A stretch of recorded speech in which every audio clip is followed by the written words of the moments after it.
Welcome everyone to New York City. Today we're gonna go crosstown from the west side of Manhattan all the way to the east side. We're starting right now at the Long Island Railroad to get views of Manhattan and its scope. Here we can see Manhattan in the distance. Let's zoom in. I'm Ariel, you're watching Urbanist, and today let's explore from the west side to the east side.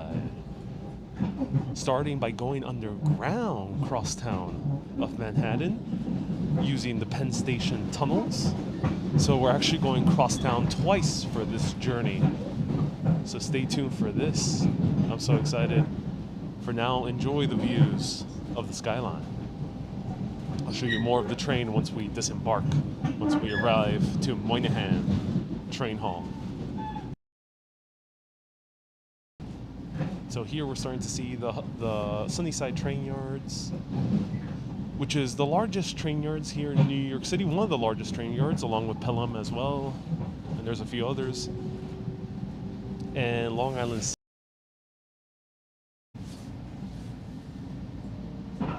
So here, Long Island City rising up taller and taller.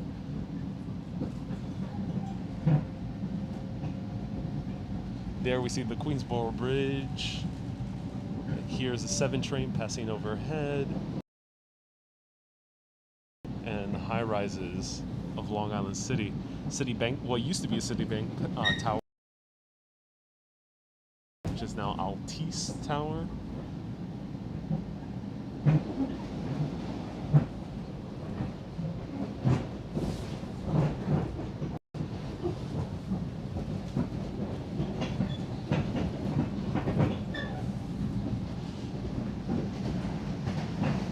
Now we're going underground.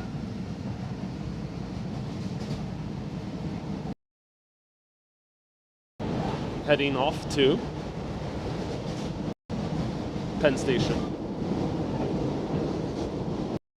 So welcome everyone to the Long Island Railroad. It's a very, very chill. We're passing through the island of Long Island. We just went through Queens. And you would think that this train would stop in the east side of Manhattan, which is the closest to Queens. But no, this train that we're in, all the Long Island Railroad trains, go through the length of Manhattan, crosstown, from east to west, all the way to Penn Station, or the new Moynihan train hall. That's the interesting thing about the Long Island Railroad. So we're gonna go crosstown twice, right now, as we speak, very fast, about, what is it, 60 miles per hour around there? 30 to 60 miles per hour. And then we're going. So it's so cool to do that. So welcome everyone as I stand up.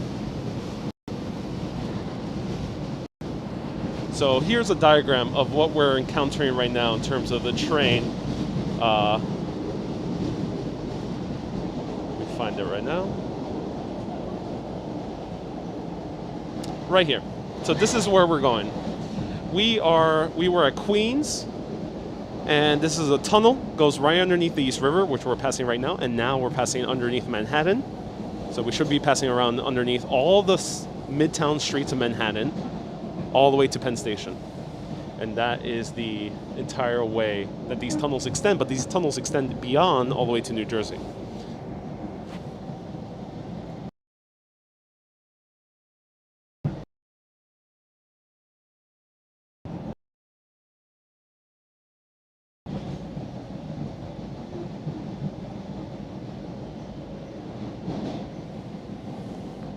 So the train is empty at this cart. There's like 12 carts for this one, something along those lines. I went all the way to the front to avoid people.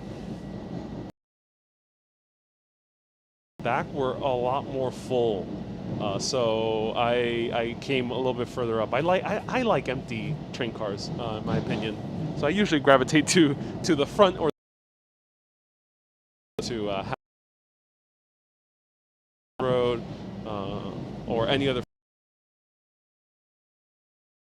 So let me know. Yeah, it's a big train. It's a big train. There were only 2 cars down. It was packed. Lots of people there, and they want to stay there. Um, so hello, Ian. Hello, Lena. Ian says, great book, Conquering Gotham, about the construction of those tunnels and Penn. Oh, cool. Thank you for the book recommendation, Ian. All right, let's go. Always watch such very good gap train at the clock. Once again, Penn Station last stop, arriving today. On track number 21. For the rest of your day, Penn Station last stop.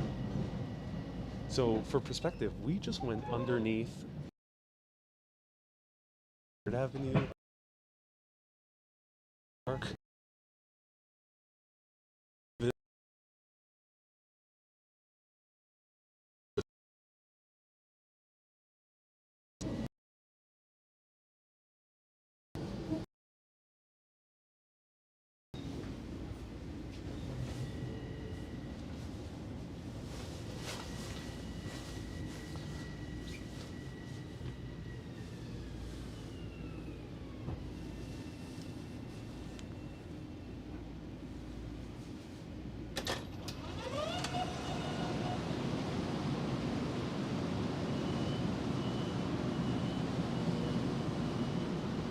So let me know if you guys are getting service. Here's the Long Island Railroad.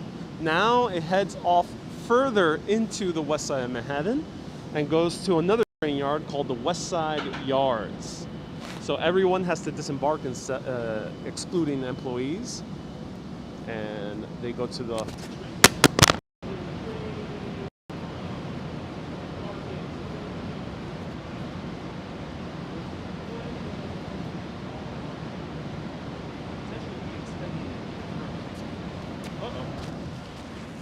I dropped my mic. Sorry about that. I dropped my mic. All right. So hopefully you guys heard me. It's going to the West Side Highway. All right, let's go to Moynihan.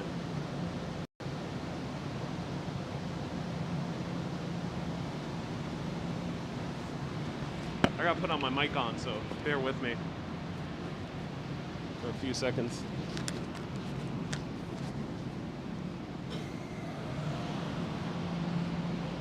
Alright, there's going to be a little bit of bad service here.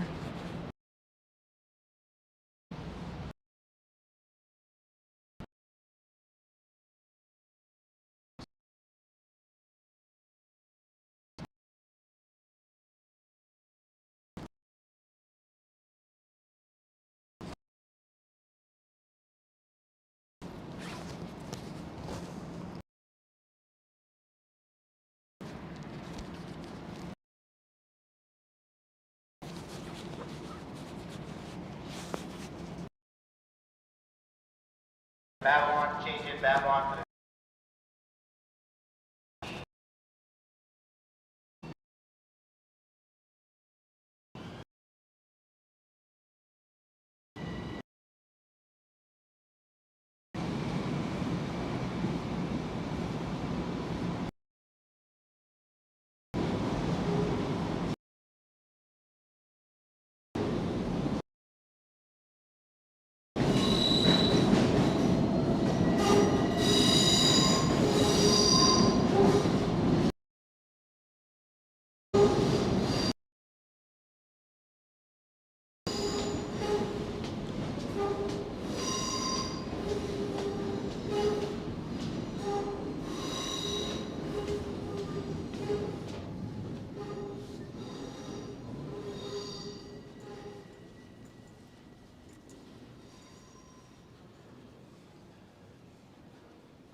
Kay says bad service here. Yeah, indeed, there is bad service here.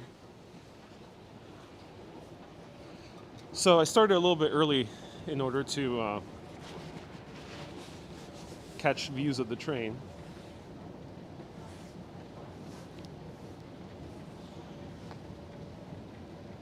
Hey, Inkspire Life, welcome. Nice to see you here, man. Glad everyone's able to see me now again. Awesome. Hello, Picard. Nice to see you here on Twitch. Thank you so much for tuning in. We got Facebookers, YouTubers, and Twitchers tuning in. Awesome. So here are all the trains. So U.S. Militia, quite a name. Welcome back, man.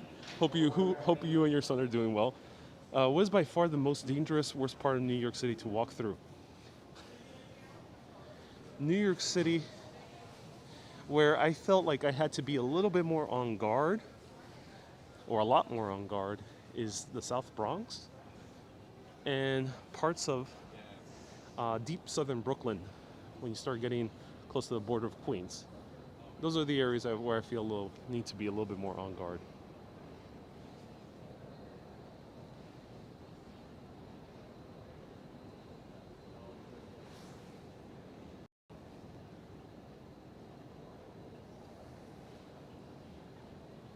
Shimrin says, thank you for starting early today. No, my pleasure. Had to catch the trains. It's hard to be very specific about the trains because they go on their own schedule. So in order to start exactly at 1 would be very unfeasible. Hey, CB, I'm on Twitch as well. Yeah, I am. Indeed, I am. Hello, Veronica. Welcome. So this is the Moynihan train hall. If you want to learn more about its history, I go in depth. About a week ago, watch that video where you can learn all about its history, or watch the shorter 360 video where you can learn about its history in only 15 minutes. So here there's a few photo collages by Stan Douglas. I wanted to point out to a new supporter on Patreon, Solomon, requested it. It's a bit hard to showcase, but it's within the waiting room of the Amtrak, and we see these Stan Douglas collages, photography, beautiful, wide, gigantic photography of old Penn Station. And look at that, wow. Inspired, how does this feel walking to the station? It feels absolutely amazing. I feel way better than old Penn Station. I feel more freer. I feel like I have more breathing room. It's absolutely wonderful to be in the station. More of the photos of old Penn Station. See how wide the staircases were? We'll see the other photos. There's a few of them.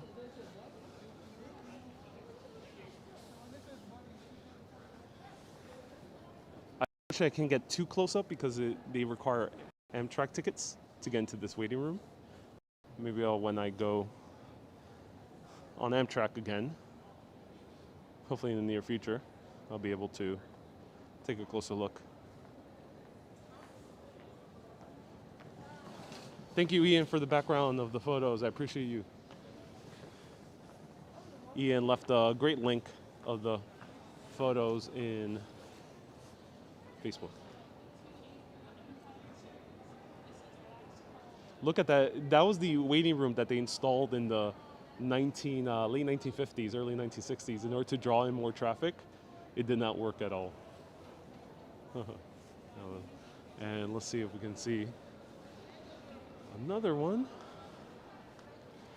There we go. Hey, salam alaikum, EWS, welcome. Hello from Russia, welcome. Let me know how to say hello in Russian.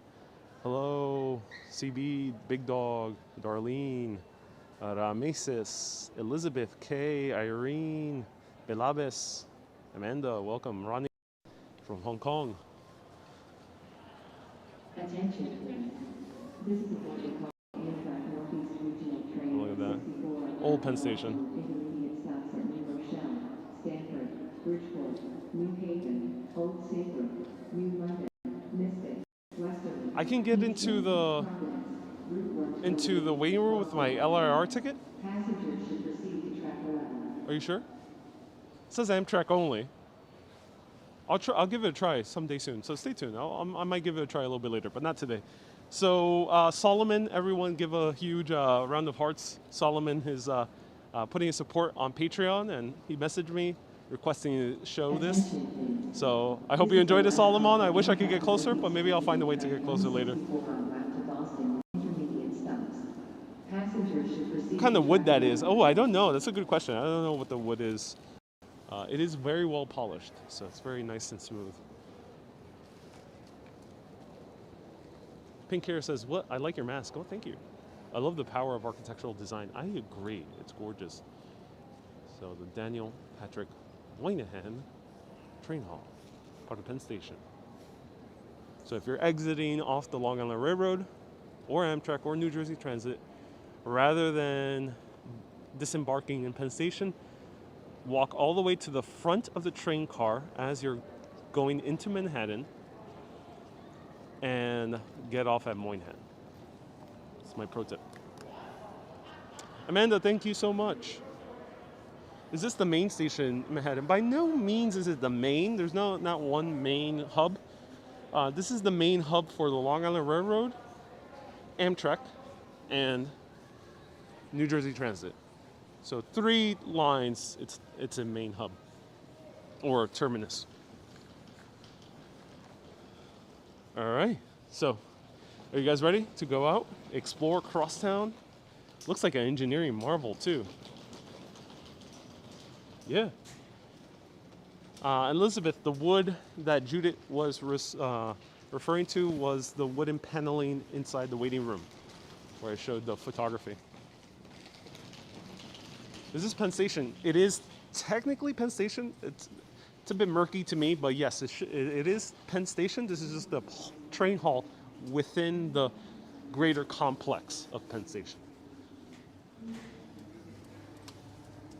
Zhao asked to go to Cold Spring. Yeah, I've been meaning to potentially go to Cold Spring. Let me know if you guys are interested in seeing a few stops in upstate New York. So there we go. It's built within the Patrick Farley Post Office.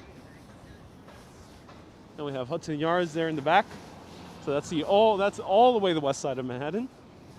But now we're gonna go Crosstown again. We just did it via the railroad, underground. Now let's go Crosstown above ground. So feel free to ask me any questions. This is a wandering, no formal history for this one. Anything I say is off the top of my head. So do your own research with any topics I may cover. And Annie says, yes, please, love Cold Spring. Oh, yeah, I'm glad you do. Okay. Awesome. Good to know. Let me know if you have any recommendations of what to do in Cold Spring.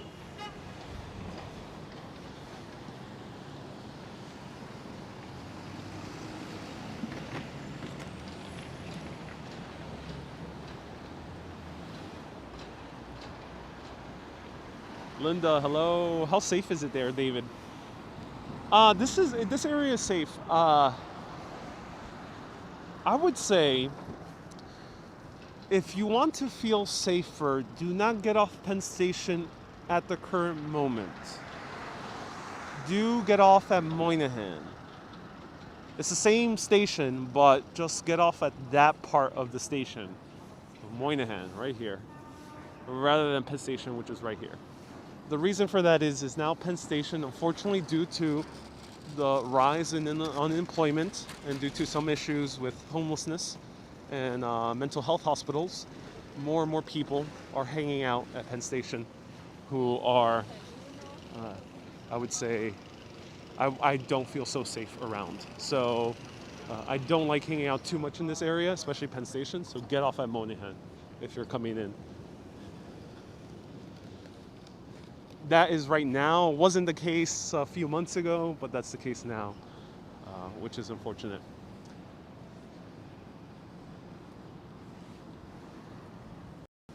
All right, I gotta adjust my mask and hat. I'm wearing a lot of layers, and also gotta take off my mittens because it's crazy cold today, ladies and gentlemen. Crazy, insanely cold. Like I'm excited to go to the Lapland at some point, and this is good practice. So I'm gonna point the camera as I get set up.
All right, that's what happens when you're going from indoors to outdoors in very cold weather. Indoors, you can't wear all these layers, but outdoors, you do. So it takes a little bit of time. That's why you watch live video, for the sirens and for all these slower moments.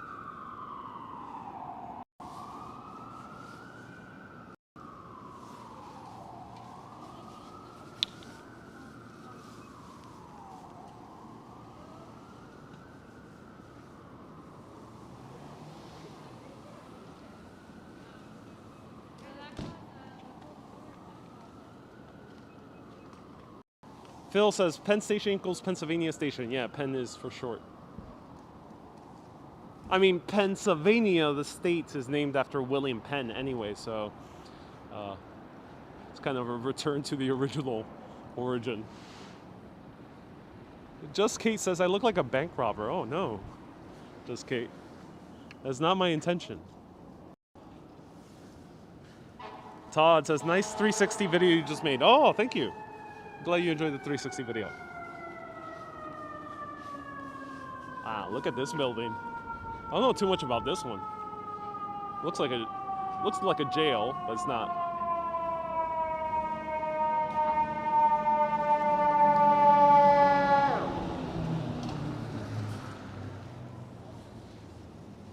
Bernadette, Warby Parker's anti-fog spray. Yep, I have it. Doesn't work. I like Warby Parker, but their product ain't working.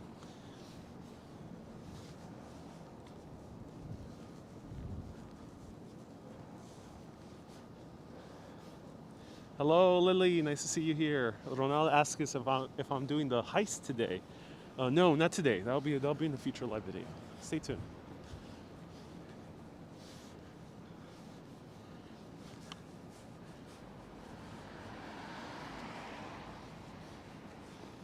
Here's Amtrak police. Uh-oh. They're putting down the barriers. Look at that. Look at that. The barriers are like accordions. That's so cool. Uh-oh. Fire truck coming.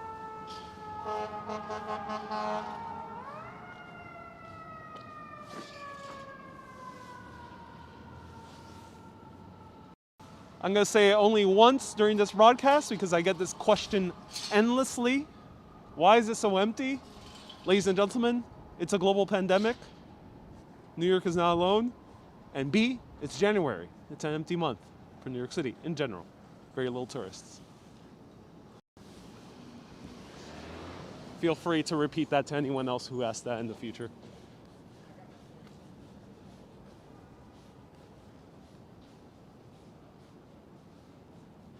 So this is one of the other buildings that were put in place of the old Penn Station.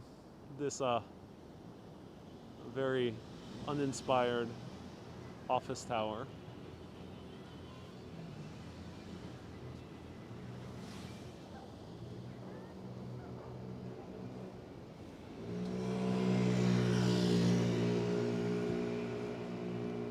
Don says some people are out of the loop. It appears to be the case, Don. It appears to be the case. Hey, Rockjam, nice to see you here. Hello, Nikhil. Nikhil, nice to see you here. I like New York City in January. Me too. It's nice and quiet in January. If you're a tourist and want to experience New York City almost to yourself, aside from it being a pandemic, come to New York City during January. Museums tend to be empty.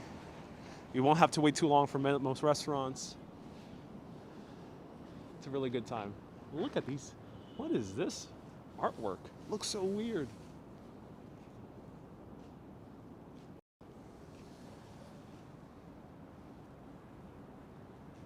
Wow, what is that? It looks very steampunk. Is this a cross-section of New York? No, it's not.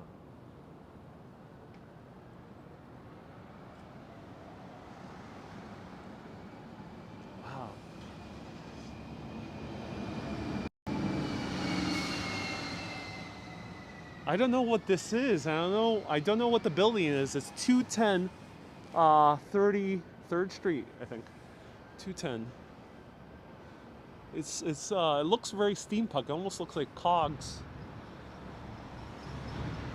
Looks like a clock engine. Yeah, it's similar to the inside of a clock.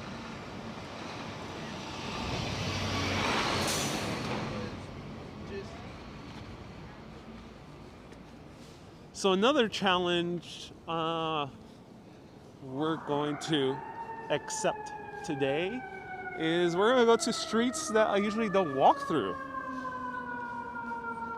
Is that a Catholic church? No, it's not. No, it's not. We're going to see a Catholic church soon.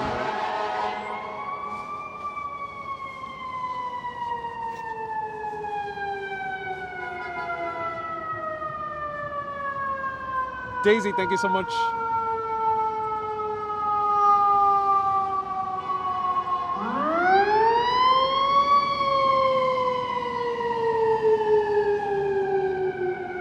Hey, Susu says, thank you for all your recommendations. Can't wait to try out the Puerto Rican restaurant in 2 weeks. Oh, I'm glad you're going to try out the Puerto Rican restaurant.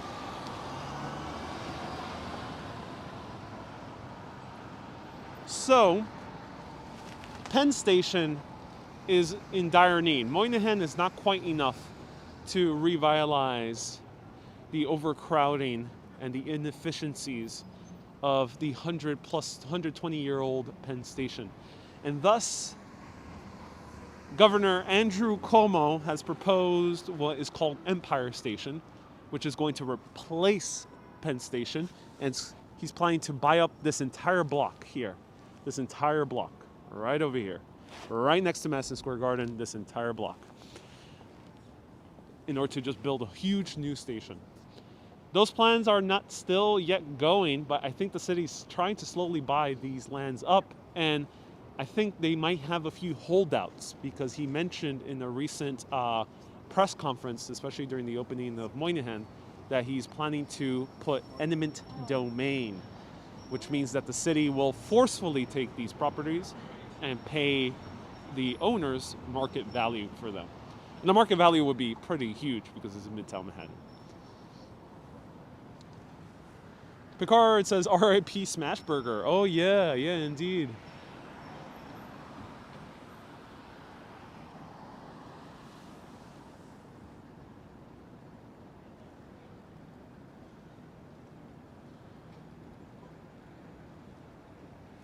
Glad we follow your advice for delicious food, says Gwen. Oh, Gwen, I'm so glad you enjoyed it. All right, let's continue walking through.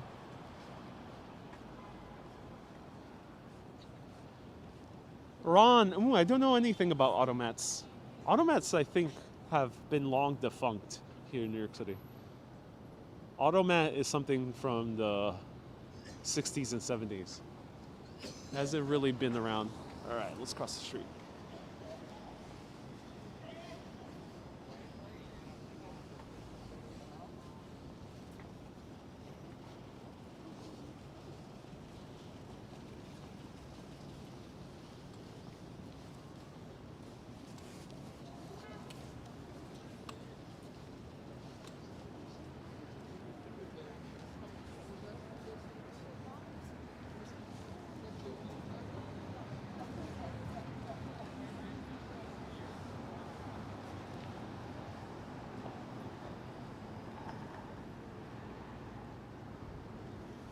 Susan, Automat is like a place filled with vending machines.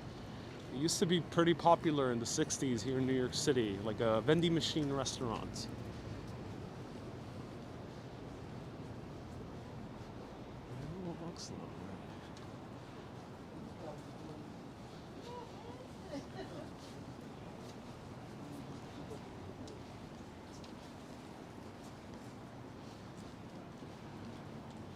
Stockholm, what is my favorite building in New York City? By far, the Chrysler Building is my favorite building in New York City. Let me know, what's yours? A close second for me would be the Hearst Building. And here's the Church of St. Francis of Assisi, one of the other Catholic churches here. Known for being a sanctuary for people of need.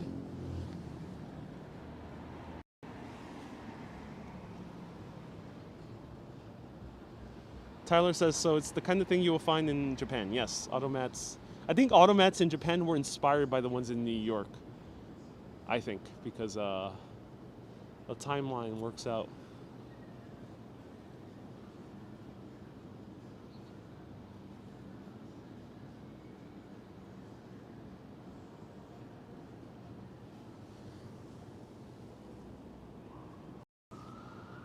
I want to say this. I got a rather long complaint from someone who watches the show saying that I've been pointing the camera to people's faces. Ladies and gentlemen, and anyone who's watching, keep in mind that I am out in public and I'm doing slow shots of the buildings. My prerogative is not to show people's faces. If I show someone's face, it's purely incidental. They just happen to be in the way as I'm showing a facade of a building or as I'm walking through. So keep that in mind, and if someone does complain about that in the comments, you can let them know, like, hey, we're in public, I'm walking around, this is not my intention. My intention, I care more about the buildings, to be frank. So someone just happens to be in my shot, like, it's a public space. Sorry about that.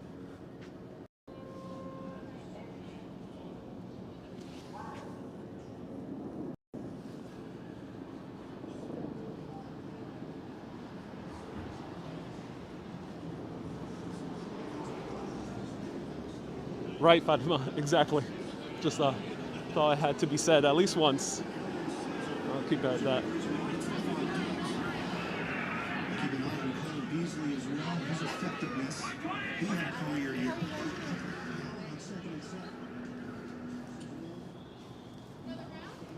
The gift shop at St. Francis is sweet. Oh, that's cool to hear. That's awesome.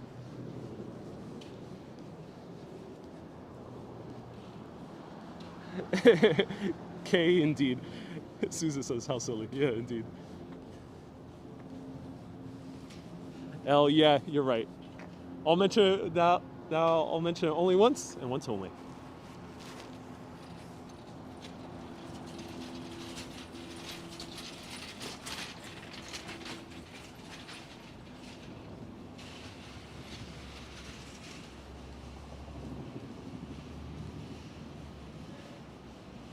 New Jersey Walks, am I excited for all the new skyscrapers coming? Great question.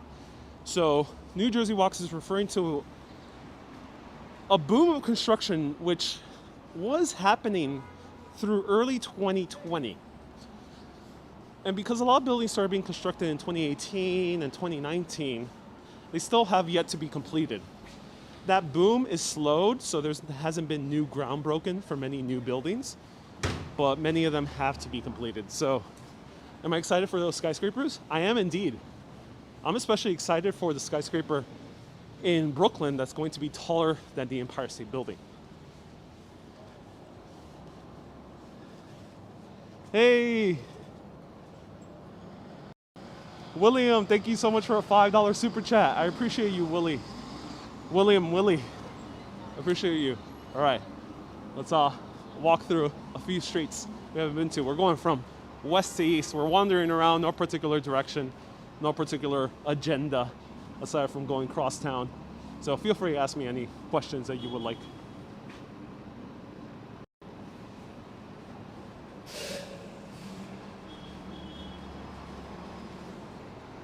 And if someone else left a super chat, do let me know.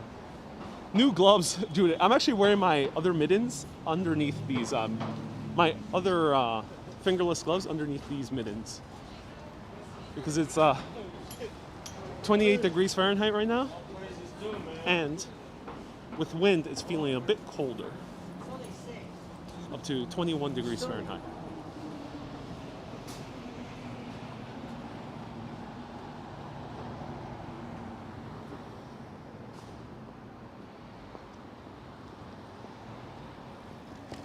Hey, Darlene, are you on YouTube or on Facebook? I'm on both. YouTube, you can follow me on Urbanist Exploring Cities, and on Facebook, it's Urbanist Live. You can watch me on either, whichever is more convenient for you. Thank you for already tuning in on Facebook. I appreciate you.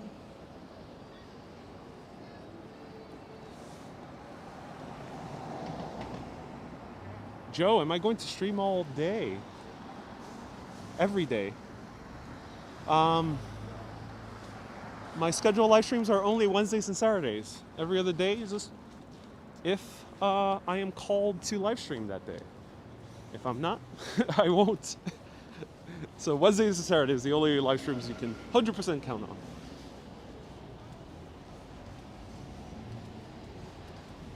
Hey, Mulaney says, have a cup of coffee on me.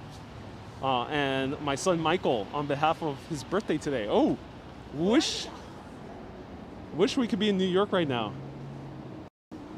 Oh, that's so cool. Everyone give a round of happy birthdays to Mulaney's son, Michael. Michael, have a happy birthday from a very, very cold New York City here.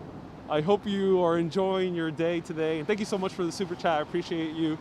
Michael, if you happen to have anything that you would like to see on our way from Crosstown, do let me know. I'll do my best to show it to you for your birthday. So I love when families watch, so happy birthday, Michael.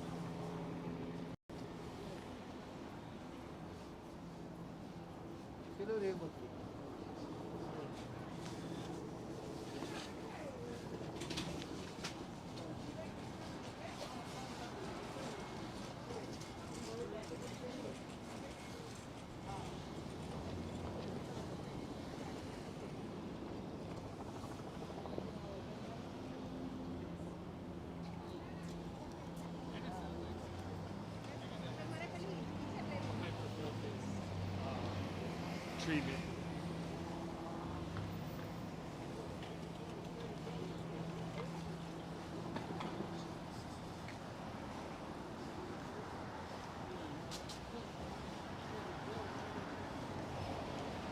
Jen, nice to see you here.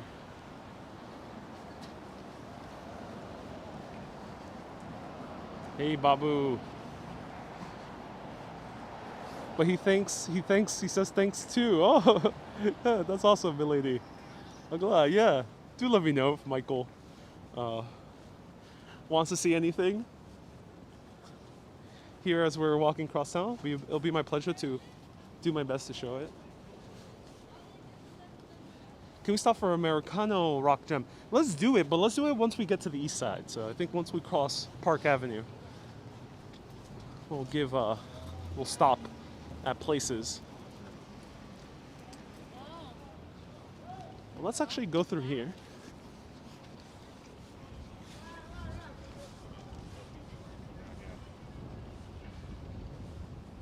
Gretchen will be going to Little India. Yeah, Gretchen. Gretchen, you often are filled with the spoilers. Janice sent stars. Thank you so much, Janice. It's happy birthday to Michael. Michael is the birthday. Oh, it's her birthday.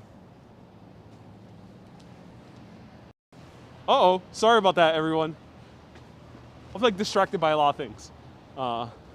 There's a lot of strange people in this particular area of New York at the moment, so that's why I'm a bit distracted. So sorry about that. Michael, thank you for the super chat. Mulaney, happy birthday. Thank you for tuning in. I really do appreciate it. I think I'll be a lot more calmer once we get to the east side. It's a lot more better vibes on the other side of Manhattan, on this particular area. So happy birthday, Mulaney.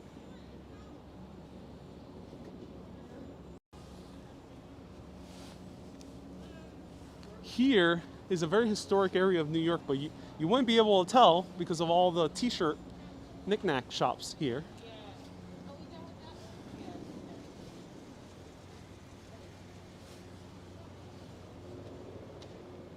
And the reason this is so historic is because this used to be called Tin Pan Alley.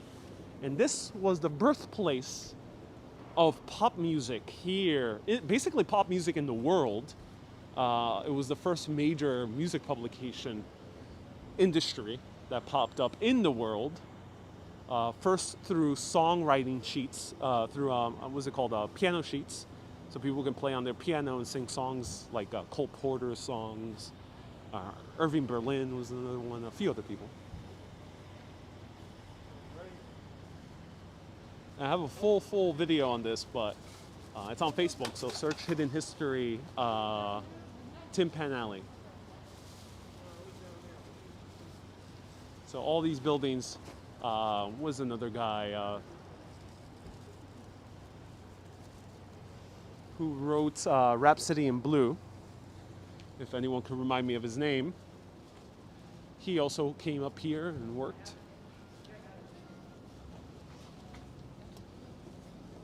These buildings are still the same, but mostly all the businesses are on the bottom, and actually the top floors are barely used because they're in such a bad shape. George Gershwin, thank you so much, Gershwin. So Gershwin himself walked up these very steps at Tin Pan Alley on 28th Street. Hey, Luciano, I'm almost at 30K. Yeah, I'm almost at 30K today. Allen, Old Tin Pan Alley is on 28th Street and Broadway, between Broadway and 7th. Hey, Sarah Beth, nice to see you here.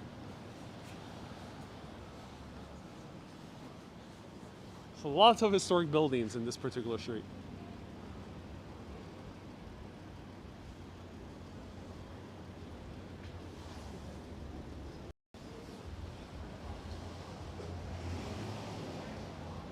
Where was the Cotton Club, asked Irene. Irene, the Cotton Club was mostly in Harlem.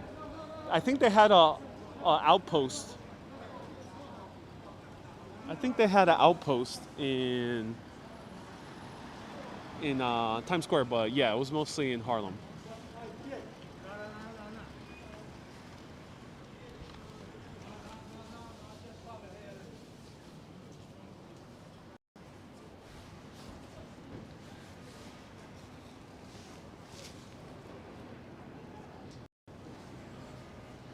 George Gershwin was a genius. Yes, if you want to really feel immersed in any of my videos, just put on Rhapsody in Blue.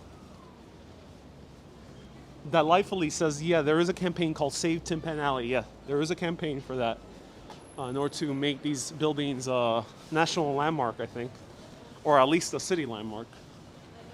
Hasn't been the case yet. There's barely a plaque. I tried looking for a plaque the other time I made a video back in 2019. I couldn't find it.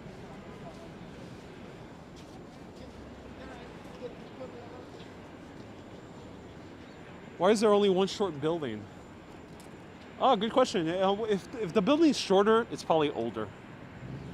Usually the case when you're walking in this area of Manhattan. The shorter the building is, the older it is.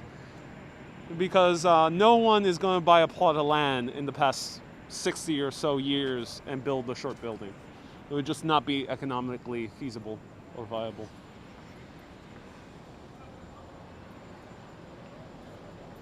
Tanny, why is it called Tin Pan Alley? Because it sounded like people were playing tin pans. It was all the musicians playing around all day long. So it sounded like they were banging tin pans. You know, like a little kid trying to make music. That's what they were referencing.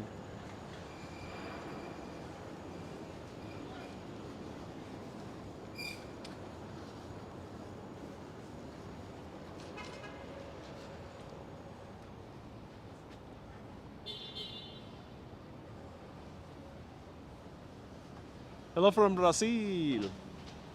Acelera schedule every Wednesday and Saturday, 1 p.m. New York City time.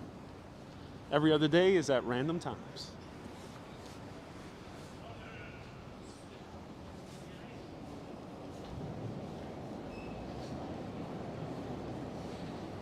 Sardinia, why don't you try anything before sunrise walks?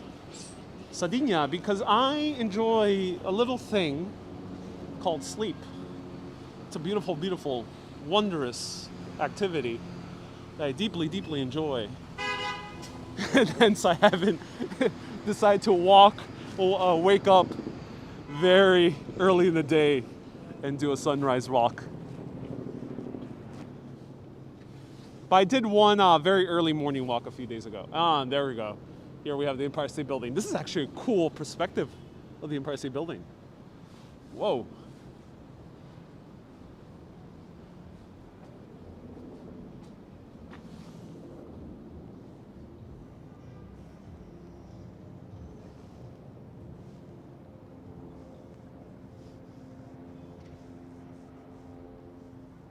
Nice day for a stroll, indeed.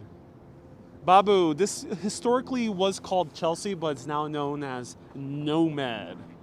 North of Madison Avenue, Nomad. Even though technically it's not really north of Madison Avenue. It gets a little bit complicated, but don't question it too much. It's called Nomad.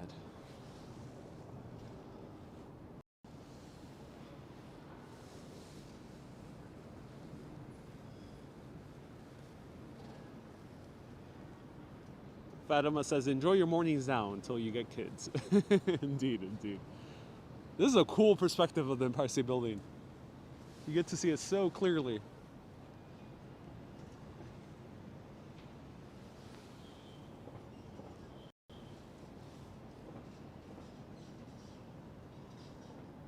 Luke, I've done many videos out the One World Trade Center Observatory. I love both the One World, the Edge, Empire, and Top of the Rock. I love all of them. They all have a different view to offer. How many windows in the Empire State Building? Oh, I don't know. Great question. I don't know.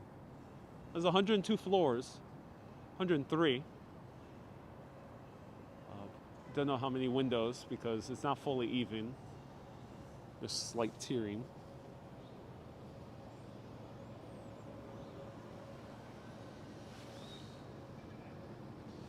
W2, why don't they call it Chelsea anymore? I think developers wanted to carve out their own neighborhood to be sold for offices. And Chelsea, I think, is associated a lot with being a residential neighborhood and also a LGBT plus hangout neighborhood. So it's not really quite a neighborhood that offices would associate with that being a place to have their office, companies to have their office. Or high-end residential to build skyscraper apartments. And thus, I think that's why they carved their own neighborhood.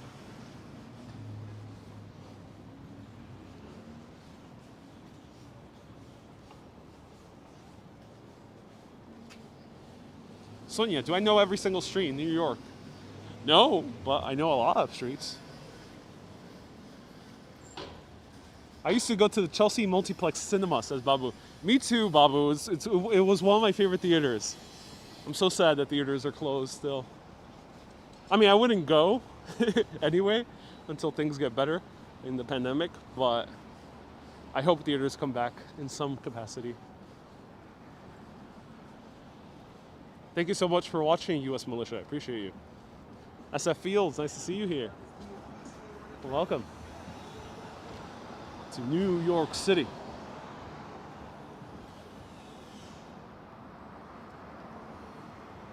I always imagine what would happen to New York City if there was a zombie apocalypse. Well, just watch my videos when New York City was empty. And then you'll get a sense of apocalyptic New York. You think this is empty? Watch my videos from March and April. Hey, Will. Welcome, Will. I'm doing well. Good afternoon to you, too.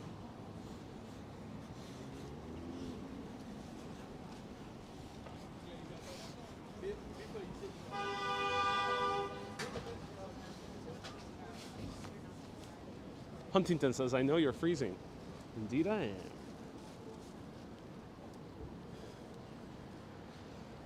Hey, Kate, thank you so much for the $2.99 super chat. I appreciate you, Kate. Thank you.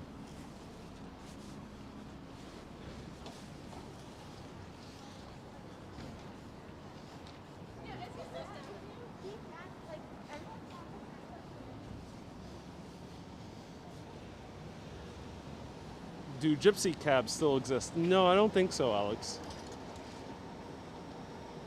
Hey, Sarah, welcome. Sarah says, I generally lurk, but do like your live streams. Hello, Samus from Ireland. Here's the Museum of Sex. 35 degrees Fahrenheit, but it's feeling colder because of the wind and the humidity.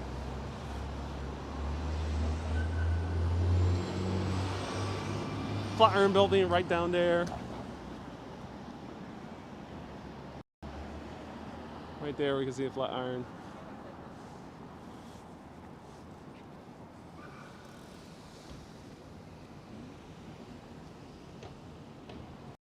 Sarah says, Museum of Sex. Wow, I haven't seen that before. It's a fun museum. It's by no means pornographic. It is erotic, but it's not pornographic. At least not too explicitly. So 18 plus, but it is tasteful and does cover more serious history of sex as well. So very interesting museum.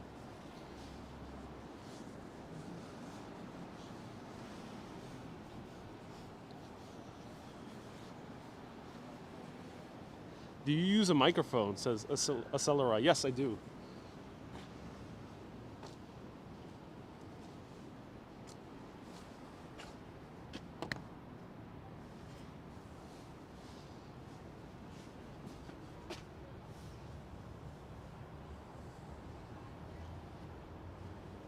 Luciano, you know what? I actually reached out to them. Yeah, they never reached back.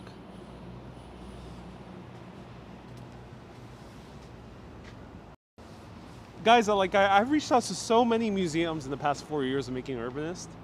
A lot of museums, a lot of restaurants, a lot of hotels. A majority of them never reach back. So that's the unfortunate thing. Yeah, Museum of Sex. I reached out to them twice, never gotten back to me. But of course, that's understandable. Hey, someone said a super chat. Cartier, what college do you attend to? City College of New York. I went to Queens College for 1 year. That's awesome. Judith, 6 feet tall. Someone else left the super chat. Let me know who else it was. My favorite area, says Rebecca. Yeah, I think these streams became connect and leave their homes, even if it's virtually. Indeed, indeed. Yep. This guy wants to park.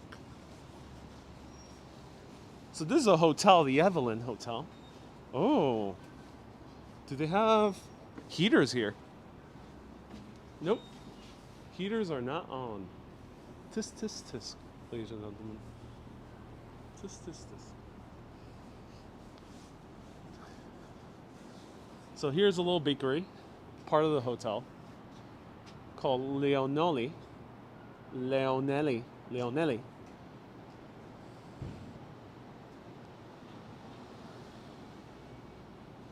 SF Field says, keep trying. Now they're probably worried about staying open. Yeah, indeed, yeah.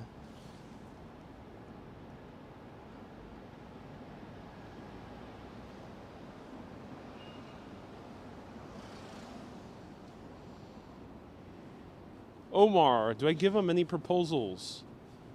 Most of the time, unless if it's a big for-profit museum, I don't approach them for sponsorships. I just approach them to cover their location.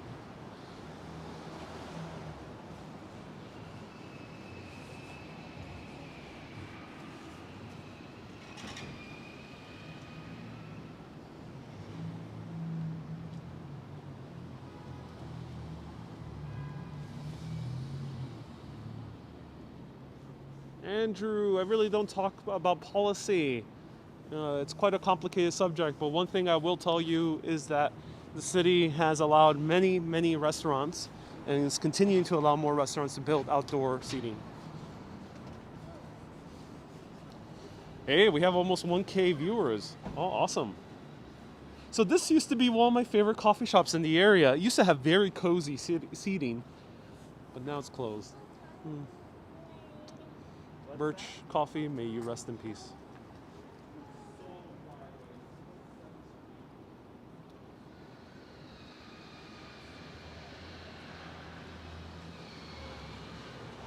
Hey, First Last from Central Texas, welcome. Gustavo, good evening. Tom, that's right, yes, the more subscribers I have, the better chances I have covering places. I've already covered some amazing places. Watch my Urbanist live videos on Facebook. I've covered the Brooklyn Museum twice. Got a full, I went to it empty, all to myself. I've covered Sennheiser store, which was really cool, and tried on $50,000 headphones on live video. Yep. I tried the most expensive headphones in the world. It was mind-blowing. I've covered also many different museums in Rome and Paris, some of the biggest museums in Rome and Paris. I've collaborated with the New York Public Library, Morgan Library multiple times. Who else? A whole lot of people. Yeah, crazy amount. I've done a whole lot of stuff in the past 4 years.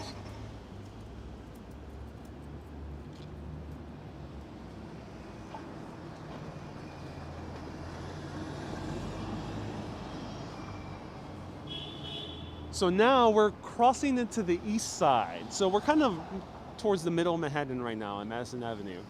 And now we're starting really getting into the east side over here. So here we're starting to see the beautiful high-rise buildings of the 1900s to the 1920s. And the newer apartment buildings, skinny apartments that are popping up here in Nomad as well, Flatiron area. Hoff, yes, I've done the Statue of Liberty before. I've done an instant look 360.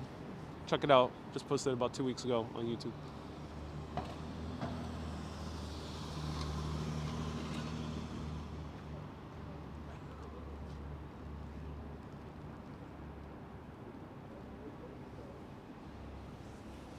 Let's cross.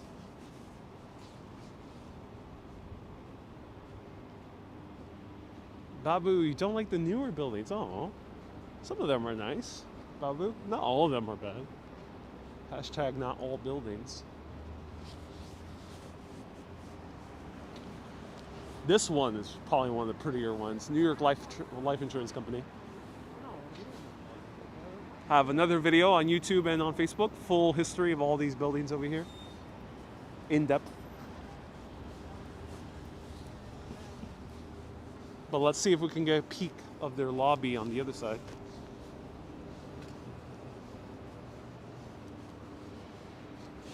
Sardinia, I am iPhone all the way. Very little experience with Samsung. Does the Metropolitan Life building have an observation deck? No, it doesn't, Alex. I wish it did. I wish it did. So Metropolitan Life Insurance Building is the skyscraper, the tower, 2 ones down, which I pointed out earlier. And here, we'll get a little peek. So security doesn't tackle me. A little bit peek on the lobby. Right here.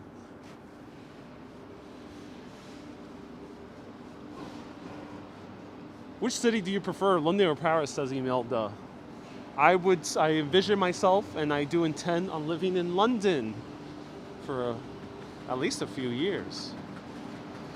I'm gonna pull a Stanley Kubrick. I'm gonna be a New Yorker that had his origin story shooting the streets of New York, literally what Stanley Kubrick did. Instead of live streams, he was doing photography, and then gets to Hollywood, makes a few movies, and then goes to London, makes all the other movies. So I'm gonna do that, ladies and gentlemen. London.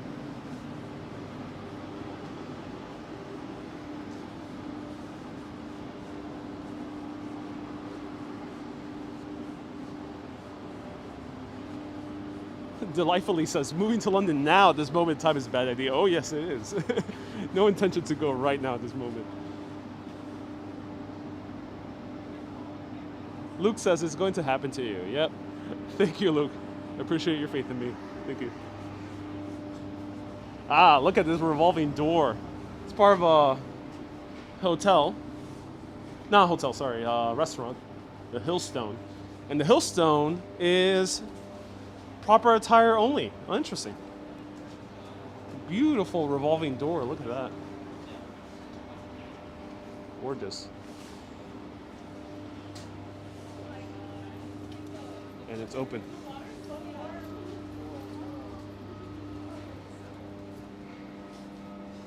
What's my favorite Kubrick movie is Eyes Wide Shut. Also takes place in New York, but wasn't shot in New York. Stanley Kubrick completely recreated New York in London. Very funny story. Check it out. one of the best last lines, final lines of any film I've ever seen in my entire life. If you've seen Eyes Wide Shut, keep that last line to yourself. It's pretty explicit. So here's the alfresco dining for the Hillstone. You can barely see it because of lighting change. Is that guy in proper attire? Not really. I think they're being a bit more flexible now.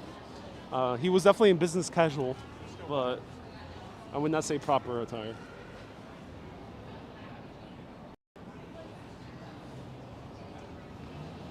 Babu says Eyes Wide Shut was scary. In some ways it is, but it's not that terrible. I get you, yeah. We can't see the subways. Yeah, there's no way to really see the subway stop here. That's a shame. All right, let's continue walking through New York City.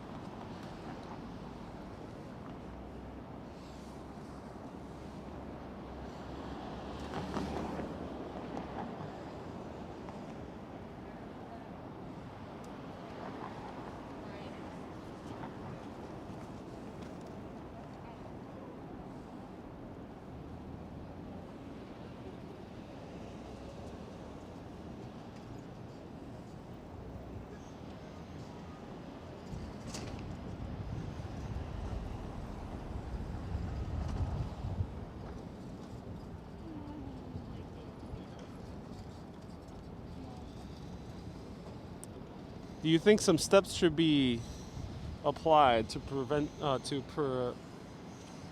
preserve the architecture at Sardinia? Great question. They already are. Using the word archaic architecture is a bit negative because it would imply that the architecture has no use and that it's just merely decorative. These older buildings, while some of them might be old and hard to and would take a lot of money to maintain, some of them are actually really good in the sense that they are able to stand for very long periods of time without little maintenance. Like the Hellgate Bridge is a historic bridge, and it's the heaviest bridge in the world. If New York City were to disappear, if humans were to disappear, that bridge would stand around 40,000 years. It would be the last standing structure in all of New York. So that said, yes, we should preserve these buildings. Some of them could be put into good use. They're not just merely decoration. Some of them can be made into museums. Some of them can be excellent examples of an era of architecture. And some of them can make good venues, like this one. We're going to approach the Armory. Let's check it out.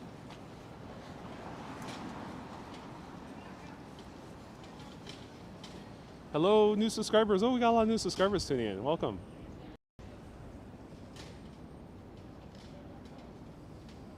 So here are the little houses of this restaurant called Upland. Outdoor seating. Indoor seating. Or indoor-outdoor seating. Which one do you prefer? Outdoor-indoor? Indoor-outdoor? Let me know. What should it be called? Convertible middens today. Yes. I can convert any tone. 1K people, welcome, ladies and gentlemen. Let's check out the gargoyles. Yep, gargoyles do exist in New York City. And they do come to life late at night, just like the TV show. I'm just joking. They do not come into real life. Sami prefers outdoor-indoor. Okay, consider also outdoor-indoor. Cool.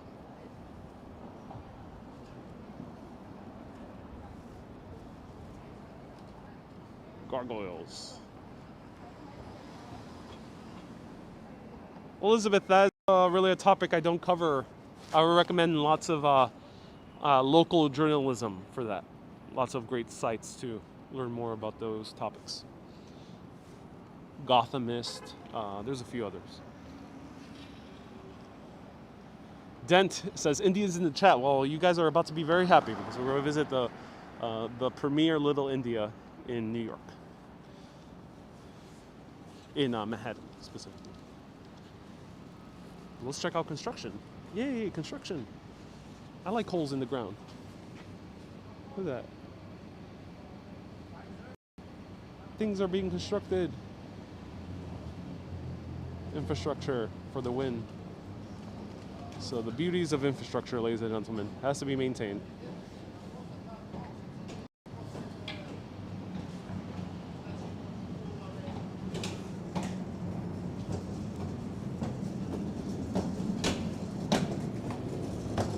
I don't give directions in my videos, so just watch, let go of the maps, and then you'll know with the landmarks I point out. You can easily search them on Google Maps and you'll know a rough idea of where I walked.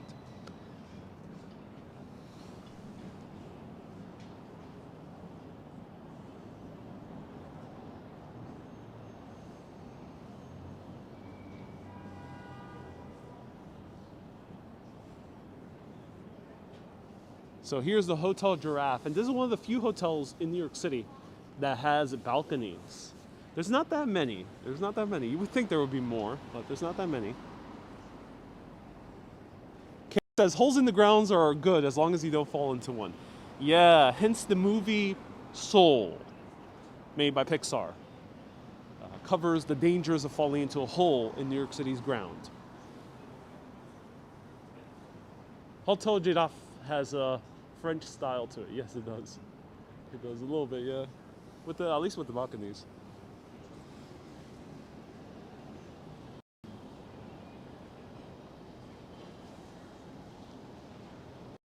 So welcome new viewers. Let me know where you're watching from. And let me know where you're watching from for any new viewers tuning in. This is Urbanist. We walk very slow. No directions. Plenty of other channels where you can ask for directions. Not here. No directions on this channel. Just pay attention to the landmarks I pass by, and you can find your way around. And feel free to ask me anything about New York or travel.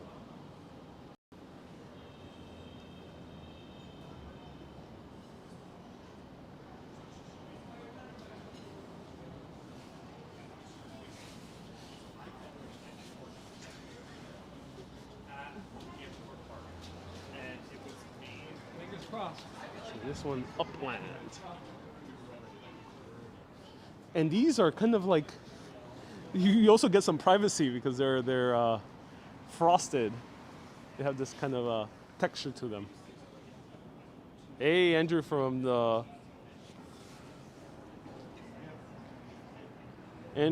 Northwest Florida, welcome. Becky from Ireland, nice to see you here. Dave from Newcastle, CB. Is the hotel expensive? It most likely is. Though you'll be surprised at the deals you'll be able to get right now during the pandemic. But also in general, sans the pandemic, you'll be surprised at the deals you also get. Because here in New York City, hotels are competing against Airbnb. And they're also competing against younger people subletting for a month or two. So hotels, since they have to compete against those two types of lodging, they are being very competitive with their prices and putting it down and down and down and down and down and down. To the point where you're like, what the hell? I can stay in a suite with a balcony in the middle of Manhattan for $300 a night? Well, it's crazy inexpensive. Welcome, nice to see you here. Santosh from Hyperdad, welcome. Jason from Eddington, Birmingham, UK, welcome. I dream to visit, hello from San Antonio, Stephanie, welcome. Here's the Armory, South Park Avenue South Armory. Is this Park Avenue South? Yeah, I think it's called. Let's see the name in the front. Well, this is one of the armories in New York City, especially after the Civil War draft riots. Here we have here we have our friend Bob. Hey, Bob. Bob is hanging out there, right there. There he is. He's with his family, chilling. I knew we would bump into Bob.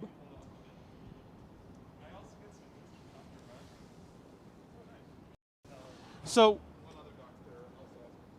this, in the 1860s, there was a massive riot in New York City due to the drafting for the Civil War.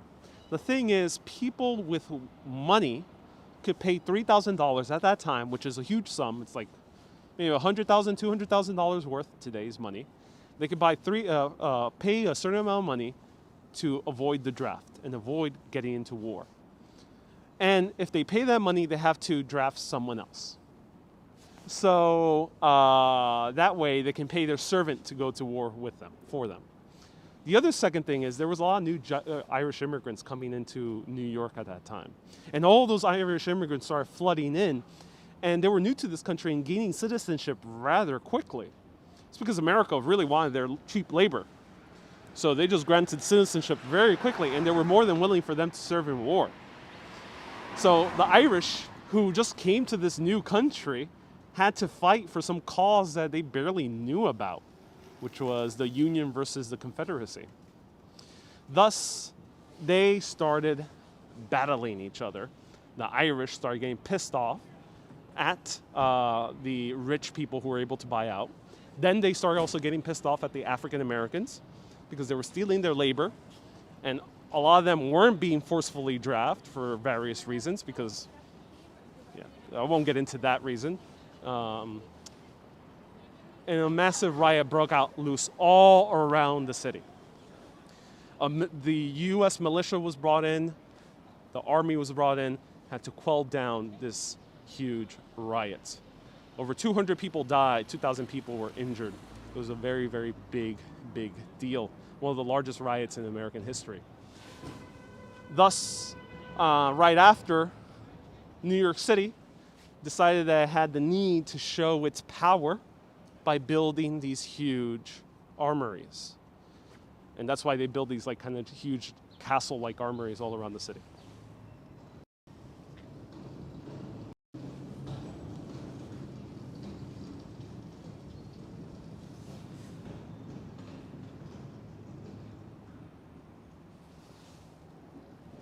And it's really cool. Come here on a super rainy day, because something happens when it's a super rainy day. The water starts accumulating on the rooftop, and then it starts falling down on the side and creates this waterfall effect on the side of the building. It's really cool. Highly recommend coming here on a rainy day. And here's a random rock. I don't know what this is doing here. All right, nice rock.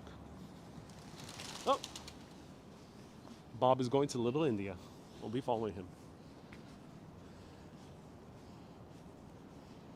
I'll show you the name. Let's go to the front of the armory. I'll show you the name of the armory.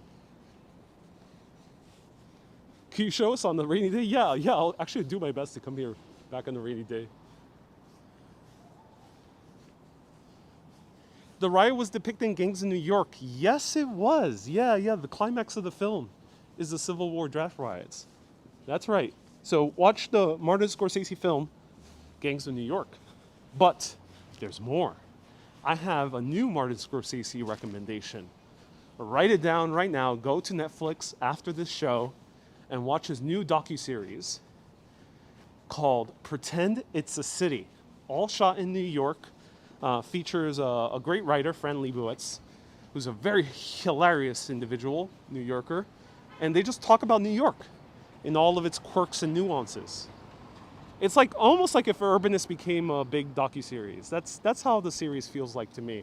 So watch that series, and for me, I want that to be the future of Urbanist, or one of the things I do future in Urbanist, those type of documentaries.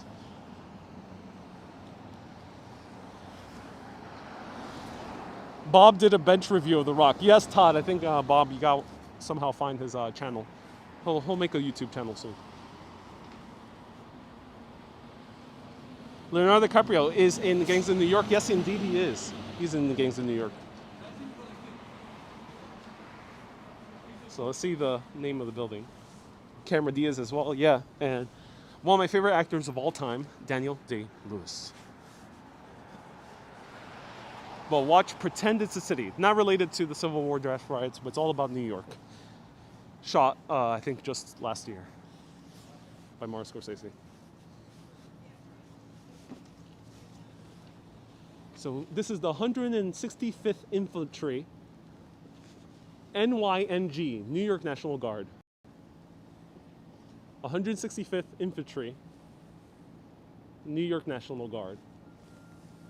The Well, I can't see what's in the middle there. But look at this huge door. Irene says, Scorsese robbed my idea. Not so much, but he definitely... I'm very appreciative that Scorsese did something about New York. I was hoping he would go back to his New York roots without talking about mobsters, and it's very nice. Look at this gigantic door. Whoa. 65th Infantry, 69th, it says on the top, I think. Yeah, 69th, New York. Wow, this is huge. Look at this door. Wow, this would be hard to breach.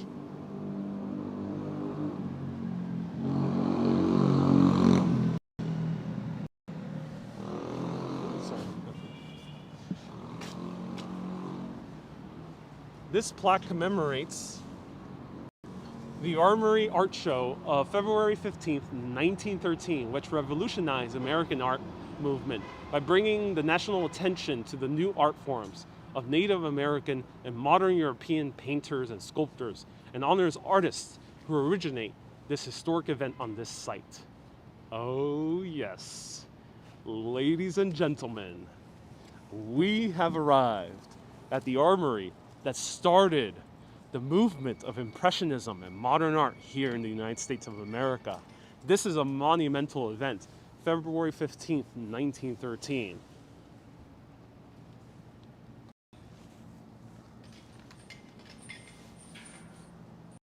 So, a little background. Actually, let me show you the door first.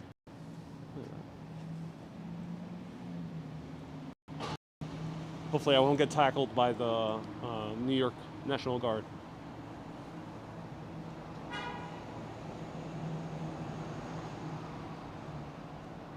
Hey, Dave, Ridley Scott's from the same town as you are in England. That's so cool. Remind me of what that town is. 69th Regiment Armory. National Historic Landmark. Yep, but still used by the National Guard. One of the few armories I think still used by the National Guard. The other ones have become venues of some sort. Get a Jeep in the doorway. I'll show you, I think there's a Jeep parked along the side. Can I go in? No, unless if I want to be tackled by a National Guard officer. Or maybe they won't tackle me. Maybe they'll just let me right in. But that's for another conversation. You can watch your own things elsewhere on YouTube because maybe they'll just let me right in. Things are changing here in America. Anyways, who wants to know about this art show? Who likes art? Let me know. If you don't like art, keep it to yourself. No, I'm joking. Let me know. Do you like art? Do you like modern art? Do you like let me know who's your favorite modern artist or impressionist painter. Rebecca likes art. Cartier likes art. Irene says, good joke. Do not expound on that joke that I just said right now. That is for other channels. Feel free to find out what that joke is about on your own. Cezanne, ooh, cool. I do, says Flink Think. Oh, thank you so much for tuning in on Periscope. It's so respectful for all New Yorkers to wear a mask. Yes, indeed. Degas, yes, Matisse. Oh, another great one. Oh, I love all these artists. So some of those artists, I'm not sure exactly which one. Picasso, I think, was one of them. Picasso definitely was one of them. Matisse might have been another one, if I recall correctly. These artists were mostly hanging out in Paris during the early 1900s, from 1890s all the way to the 1920s. That was like the heyday of Parisian French Impressionist painters and abstract painters. The thing is, at that time, that type of painting wasn't really the thing in New York City by 1913. 1913, the popular type of painting was the Hudson River School of Art. One of my favorite painters, Frederick Edwin Church, he was part of the Hudson River School of Art. And they painted these beautiful still life landscapes of nature. For example, Frederick Edwin Church, one of my favorite naturescapes from him was the ones of Ecuador, with huge mountains. And usually there would be tiny little people, but it was painted almost like if it was like a photo. A bit of a style to them, but almost like a photo. And remember, this was the era before photographers were able to bring a huge camera into the jungles of Ecuador and take a photo of it. Very difficult. So that was the style at the time. Big, beautiful landscapes. But then, Europe, something different was happening. They were getting more creative. They were getting more impressionistic. They were trying to capture more of the feeling of the space rather than the look, the exact visual of the space. And thus, they had an art show here, introducing those impressionist painters and these other abstract painters who were thriving in Europe, bringing them into the rich aristocracy of New York's late Gilded Age. People in New York City in the late 1800s were starting to become extremely wealthy. Wealth was rising like crazy in New York City. And thus there was a lot of rich families here who were already going to their second and third generation, like the Vanderbilts and the Astors, primed to buy some avant-garde art. This show blew Americans away and confused many others. Blew them away because it was art that they'd never seen before. Shades and impressions of dancers, ballet dancers like Degas, or the different more frilly, blurrier, I'm not sure how to describe them, I'm not so well versed in art, like Monet, or the more abstract paintings of Picasso. Americans didn't see that before, and others were a bit confused, like, what the hell is this? Show me a Frederick Edwin Church. Or show me, was it Turner? Turner's another one. However, the rich aristocracy of New York bought into it, especially the Vanderbilts. There was that daughter of the Vanderbilts who started MoMA, and also the other museum here in New York City. So they bought into these paintings and started bringing in all these Impressionists. And this was the moment here that the Impressionists were introduced to New York City. February 15th, 1913. Van Gogh might have been also another painter here. Let me know. So just imagine coming here in 1913, seeing all these rich aristocrats and artsy people of New York looking at these paintings that are very different for Frederick Edwin Church.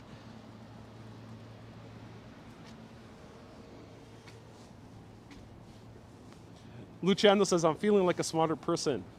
And again, everything I just said is off the top of my head, so do your own research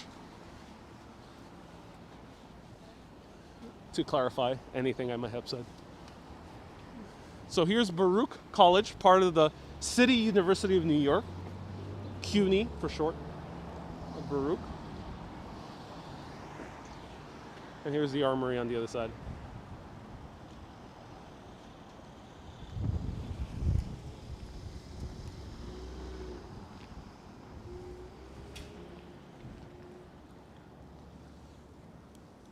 And thank you, Stephanie, 4K Wanderer, and all the moderators for being such great moderators. You guys are awesome. We've had a lot of viewers, but the moment I point the camera to my face, a few of them leave. So, sorry guys. This is a history show. Part of it is history.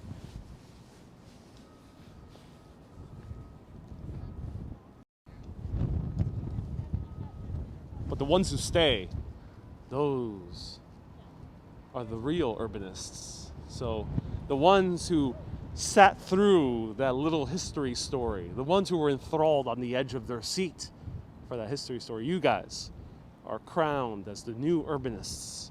Welcome to all of you. Let me know if you're a new urbanist.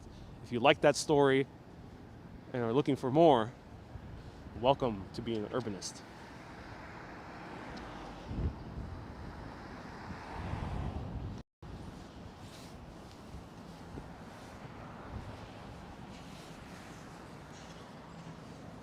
Popcat is a new urbanist. Welcome, Popcat. Gorgon, real urbanist here. Awesome.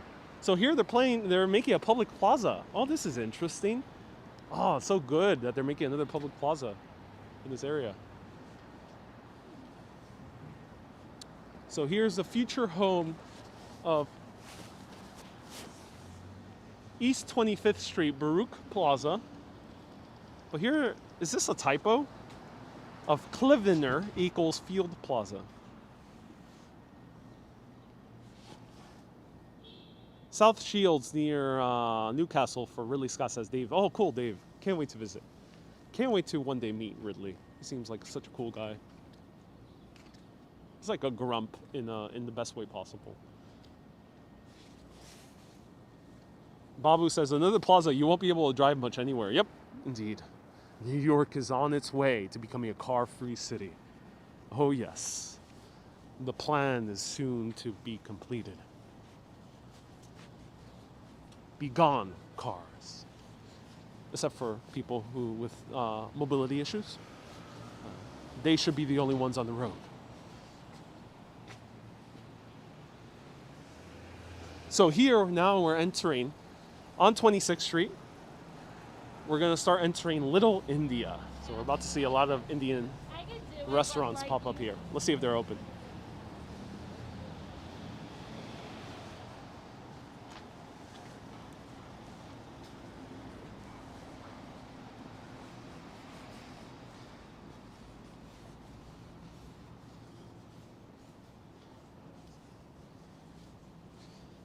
Yeah, Kay on Facebook, feel free to outright ban anyone who's spamming things that are completely unrelated to Urbanist. They're like about Bitcoin or whatever. Feel free to outright ban them.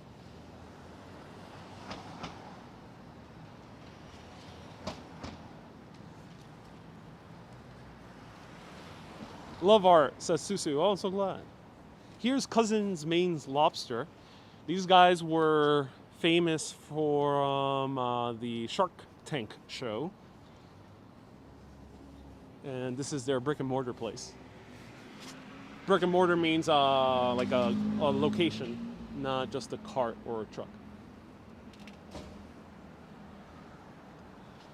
4K Wanderer says Savannah Bhavan, a South Indian restaurant to your left. Yes, we're starting to see our first Indian restaurant here in Manhattan's Little India.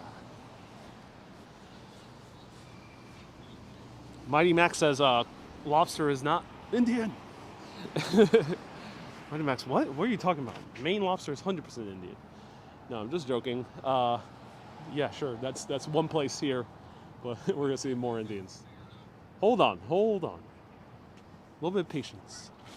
Goes a long way, ladies and gentlemen.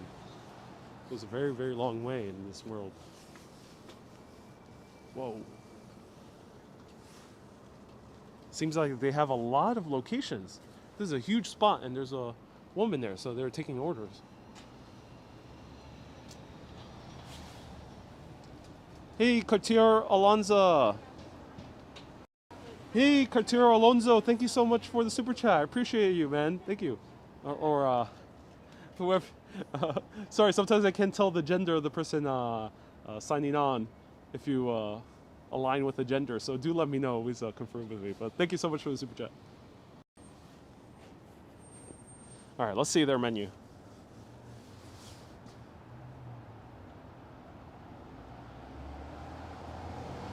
Rob, first Friday of every month is my sit-down chats.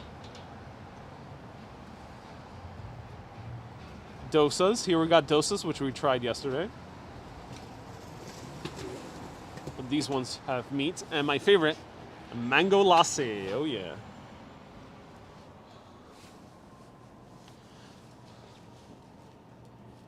W2, are we going to have a late lunch? Only if there's something quick. Not a big meal for this walk.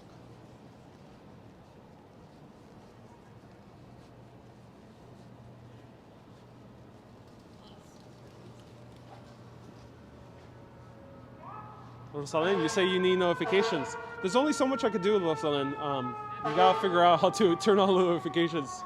I already put on the instructions.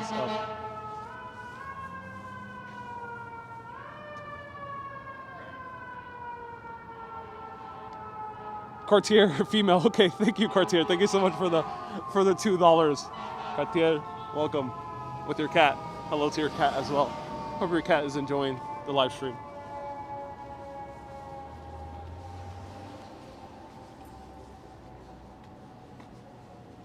Are you sure?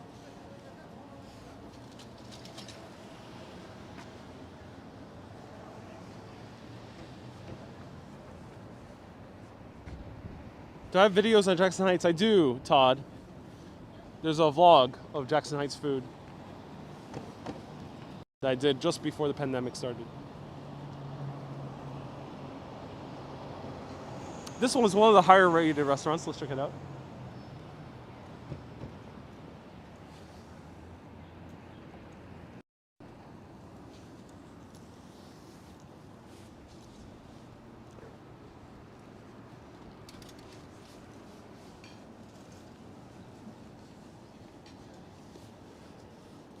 Let me know, would you outdoor dine on 35-degree weather? Let me know in the comments.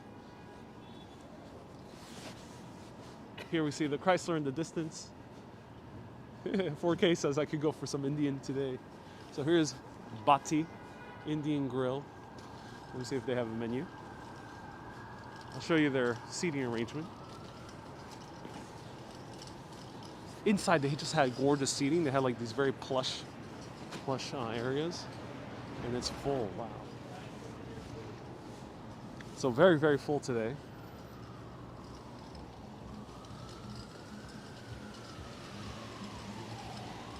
SF Fields likes the American version of Indian. Yeah. Chicken masala. There's a lot of great Americanized Indian dishes that you'll find here. Most of them are that. Your chicken masala, chicken tikka masala, your stuffed garlic stuffed naan bread. Hey, Arturos from Riga, Latvia. From one tour guide to another. Hey, Arturos. Glad you're also a tour guide. That's awesome. Thank you so much for tuning in.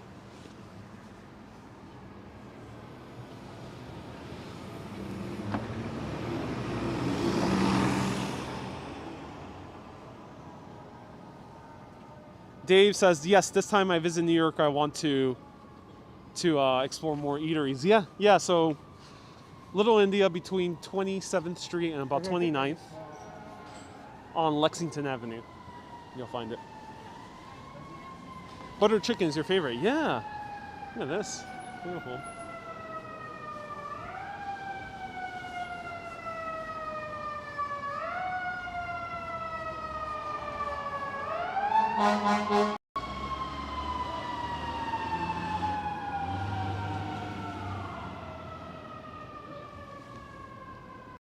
Hey, New York. Let's get in. 2 fire trucks. Whoa.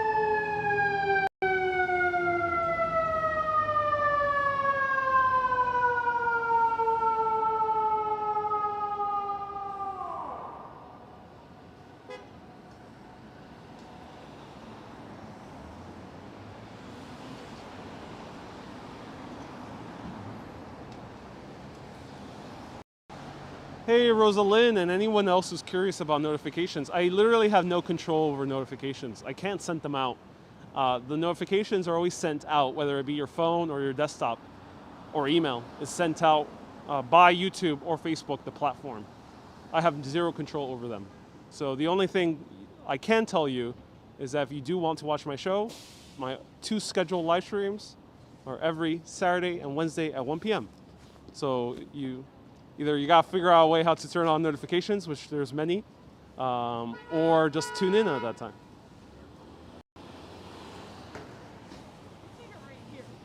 Let's get closer. They stopped right there. Who wants to see a fire truck? Let me know in the comments.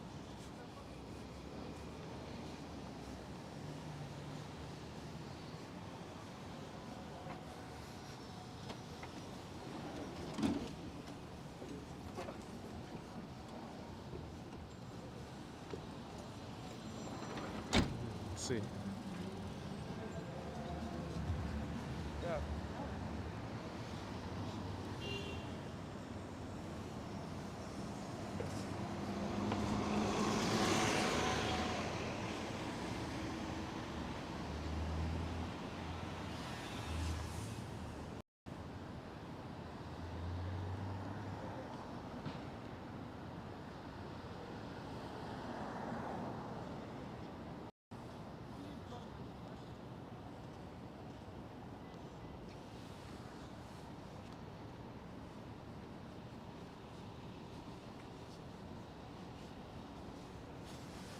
Beautiful looking down on the streets. Absolutely love it.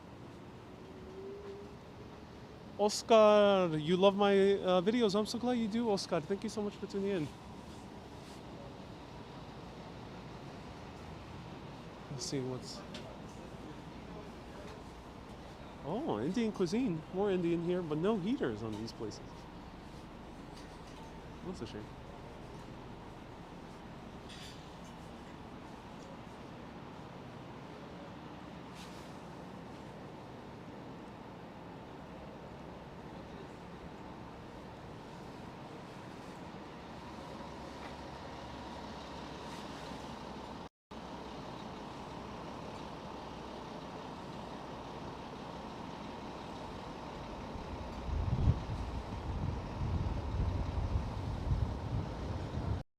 Alex says that the Indian cuisine was too spicy here. Ah, interesting.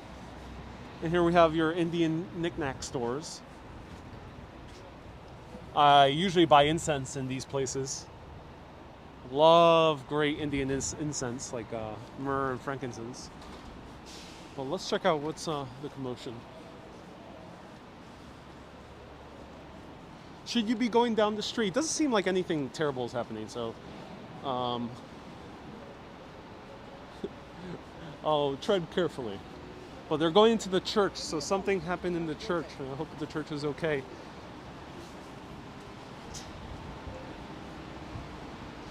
Okay, yes, I'm in what is known as Curry Hill here in New York City, yes. Inside the neighborhood of Rose Hill. So they're going to the church. I'm not sure what's happening in the church. I hope this church is okay.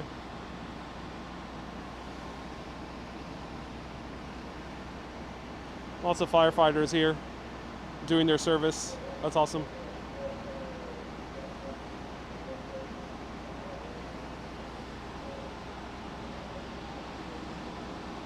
Here's the fire trucks up close. The ladder, they all have different uses. So we have your ladders here. This is a ladder with the hoses as well.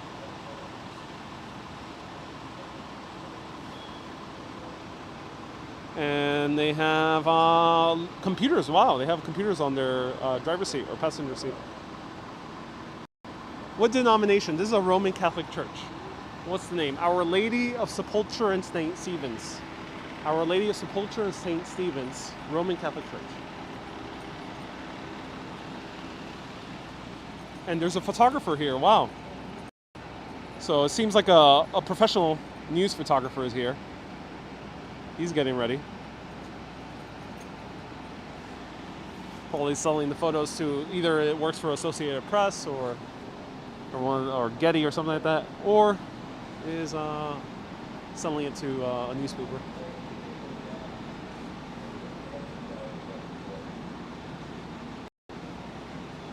Oh, you could pass. Yeah.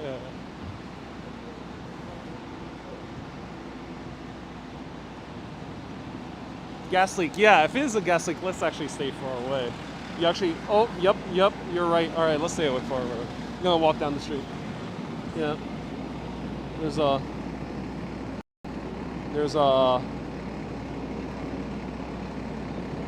gas leak. All right. Let's see. It's not so safe.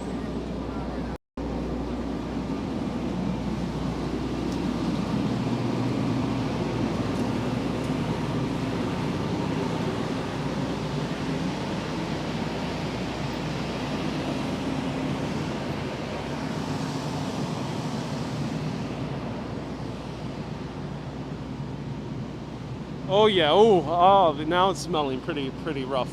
Ooh, okay. Let's get back to Curry Hill on the other side. No water flowing yet, no.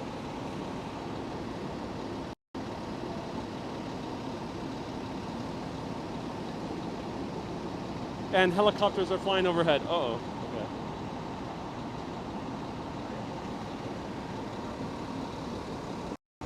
Yeah, everyone, it appears to be either a fire in the basement or a gas leak. Gas leaks are dangerous because there has been a few buildings that have outright exploded and destroyed nearby buildings as well. And there was one incident where I think the firefighters were on site for that. So do be careful if you see a pile of light smoke from a building.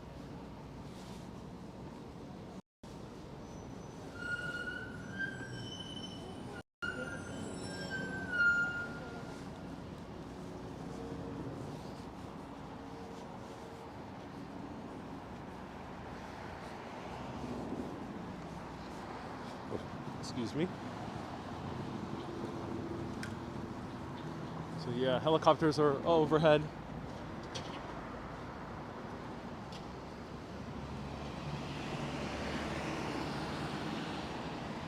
Philo says lots of open flames, yeah, with candles in churches. Yeah, I think that's the risk also in churches, candles. Well, let's go back to Curry Hill from this side of the building.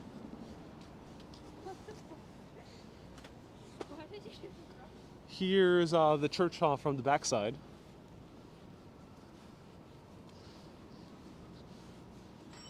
Wasn't there a huge explosion in Harlem? Yeah, it's happened. It's happened a few times in the past few years. Yeah, very sad instances. There was another one also on 14th Street, and there was one in the East Village. I think it was 2nd Avenue, right by the St. Mark's Place. And one of the victims was a guy going on a date, first date, with a woman, and the woman stepped out for a second. I'm not sure, to get some phone call or something, and the guy was still sitting in the restaurant, and the building exploded. And she luckily was saved. He died immediately.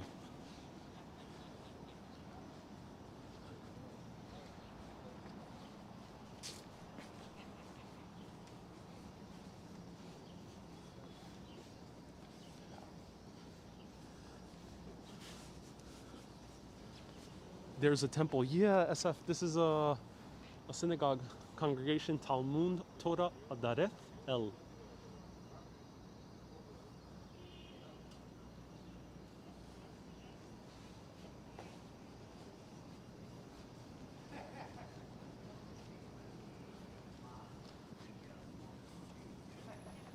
So calm, says Anita. Yeah, now it's calm. Now it's nice and calm. Just one block over, yeah.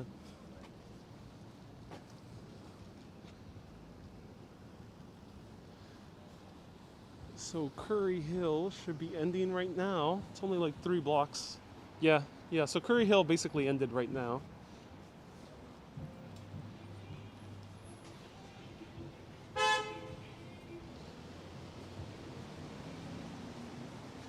So that was Curry Hill, ladies and gentlemen. 3 blocks worth of Indian restaurants. Some of them are really good reviews. Some of them are known for being so spicy it will burn your mouth off. And other ones are great for vegetarian options and vegan options. Here's an old print shop.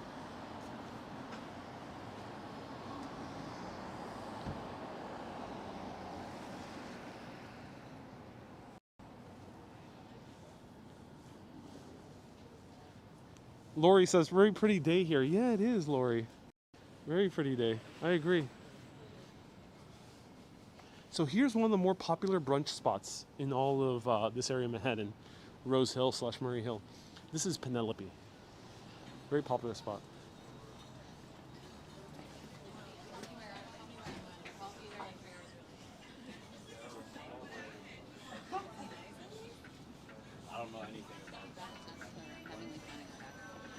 And look how full it is.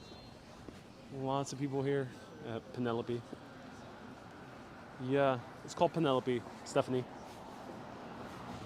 Very famous for brunch in this area of Manhattan. Here's another church. She didn't even ask. Wow.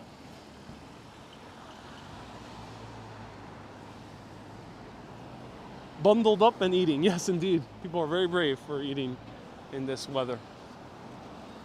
And what is this building over here? Whoa. Well, this is interesting.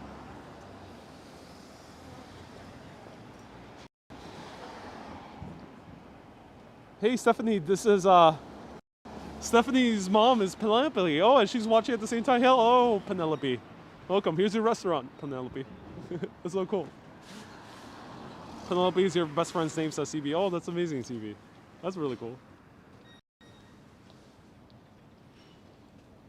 So this is a really interesting.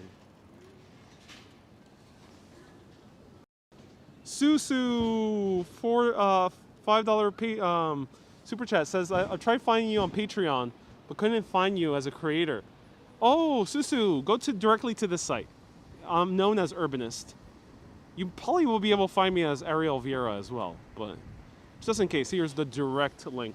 Thank you so much for a $5 super chat. I do appreciate you, Susu. Thank you so much. Let's check out what this building is. And if anyone's interested, there's also YouTube memberships. Patreon, I get the most amount. Patreon only takes away 9% of contributions. Facebook and YouTube take away 30%. But if you want a little bit more direct support via YouTube and Facebook is more convenient, and want those emojis, then feel free to do so on YouTube or Facebook. Let's check out this building.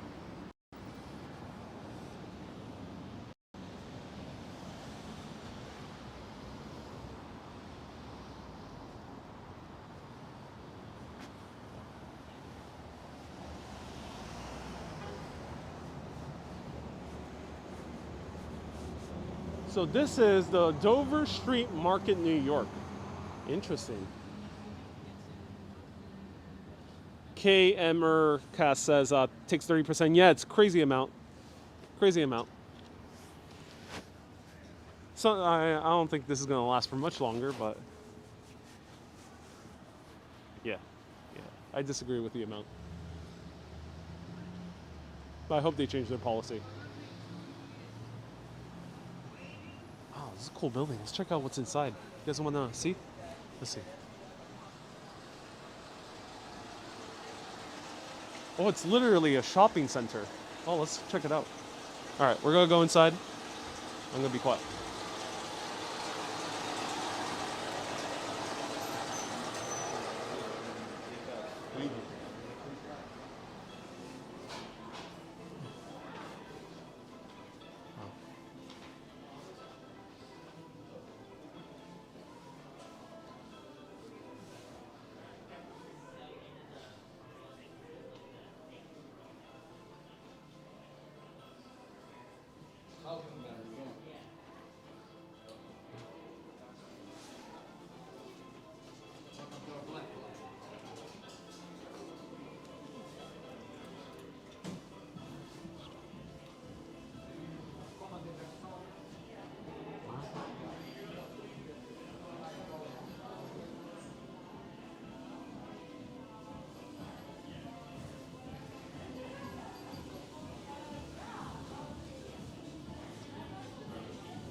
Hi, how's it going? What's the name of the restaurant? We are called Rose Bakery. Oh, cool. Beautiful. Thank you so much. Beautiful baked goods. Yeah, Yeah. Oh, we cool. are we are Rose Bakery. Everything is very local and very seasonal. Yeah. Yeah, we change our menu every week. Yeah, Oh, so cool. really fun stuff. What do you Yeah. recommend? Oh my gosh, we have Yeah. amazing stuff. We also have great other than what you see on Yeah. on the display, we have great brunch stuff. Oh, cool, Yeah, cool. we You have some brunch. right now, we have everybody's favorite is the chicken soup. Mm. Yeah, but pastry wise, well, if it's your first time at Rose Yeah. Bakery, the carrot cake is our signature dessert. Oh, that does and look it's beautiful. the only thing that's constant on the pastry menu. Yeah. So yeah, that's always a good. What's this one is, over here? A Satsuma orange galette. Satsuma, okay. Satsuma orange galette, yeah. Oh, that's fascinating. Yeah, and it happens to be gluten free, so it's really fun. Oh, it's gluten free. And then this one over here. That This is one's a quiche. Oh, what type of quiche? Sorry, I forgot what's in it. Yeah, Sorry. no worries. It's potato, like caramelized onions, and like a really good bay leaf powder that we also sell on our cool. shelf. Yeah, and sheep milk ricotta. I'm gonna try that one. Sure. Do Thank you want you. to heat it up? Heat it up, please. Okay. Yeah. And Everything's to go though. Is that cool? yeah, that's okay. And I'll have a Americano, but very short. Thank you. It's so cool. This is like a hidden gem here. I know. Like You guys used to be a bigger restaurant, like there was more indoor service back then? Yes, definitely. We used to be able to sit like I think 20, 25 people. Oh, wow. Yeah, like now, like of course, like with everything that's going on. Right. We can't. So like yeah. It's a bit tough, Usually yeah. like Saturdays used to be crazy over here. Yeah. But now, well, it's just a bump in the road. We'll get over it. At least you guys are inside the store, so the people Yeah. coming Oh, to the store actually, come in. The Combiger, like Yeah. the president of Combiger San Yeah. is Rose's brother. So basically, it's a partnership. Like for every Dover Street Market Yeah. in the world, there is a Rose Bakery inside. So. Oh, that's so yeah, cool. It's a yeah, family really fun. business. Yeah, it is a family business. That's awesome. Yeah. So. Got you do you want like milk in your Americano? Do you No, want, black. Straight up black? Okay. Just very little water. All right. Here you Awesome. are. Thank you. And where's Rose originally from? Rose is actually English. English, but oh, like cool. the first Rose Bakery started Yeah. in Paris, 17 years ago. 17 years ago. Yeah, Oh, cool. Quite a so while. yeah. Nice. Yeah. Do you want your receipt? Yes, that would be great. All right. Thank you. Well, I'll get everything ready for you. Cool. Thank you. Appreciate it.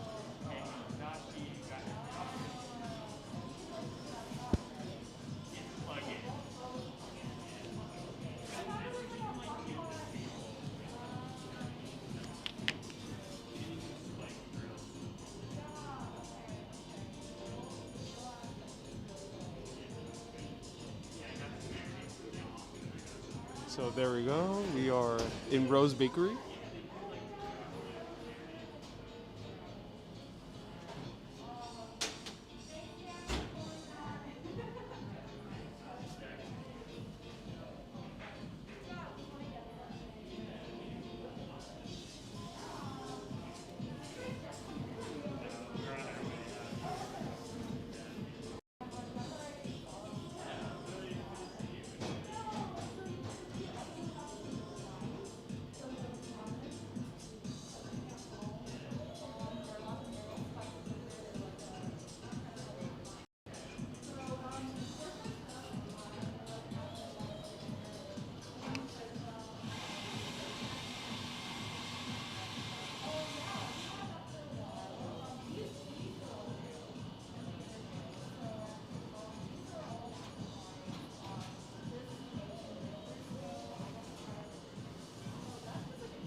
Awesome. Thank you so much. Yeah.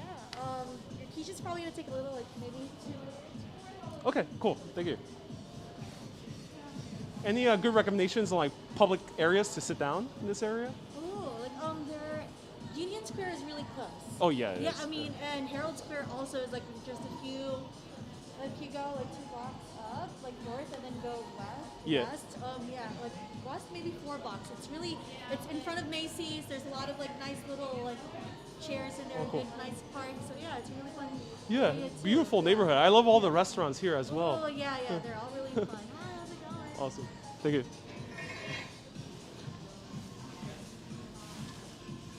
All right. So let's wait for the quiche, and then we're gonna try it outside, further into the east side.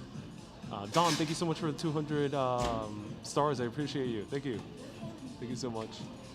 All right, so excited. Awesome. Trying to get that in there. Do you have a fork as well? Yeah, of course. Fork and napkins, actually. Of course. It's not locked. Yeah. Okay.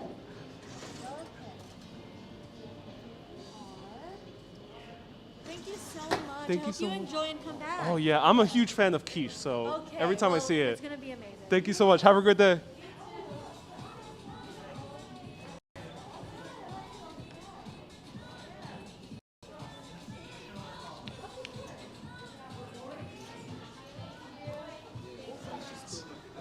Oh, awesome, man. Thank you so much. What time do you guys close? 6. Okay, cool. On Sundays, 5. 5. Okay, thank you. All right. Her voice was so full of joy. Yeah, she was. Okay, so I found my spot right next to these historic houses. Look at these. Oh, wow. Beautiful historic houses.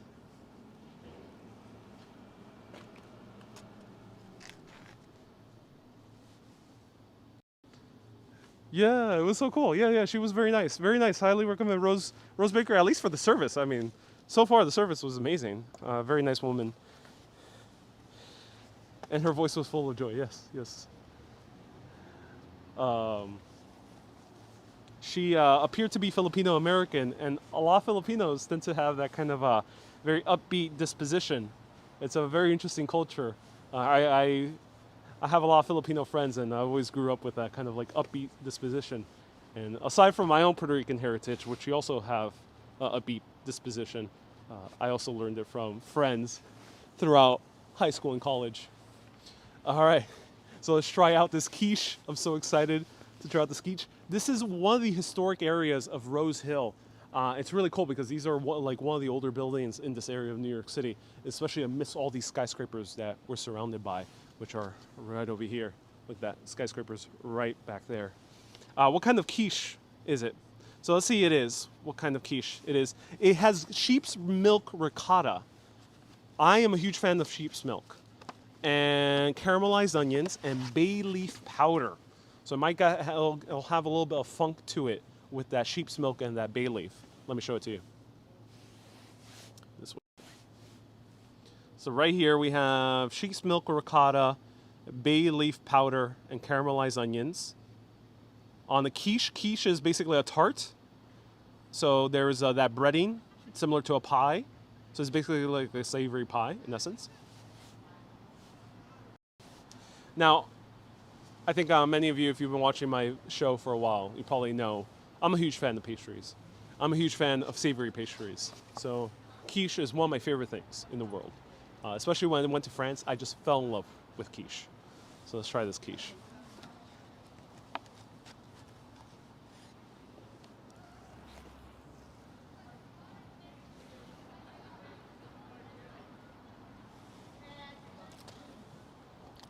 Whoa. That's quite interesting.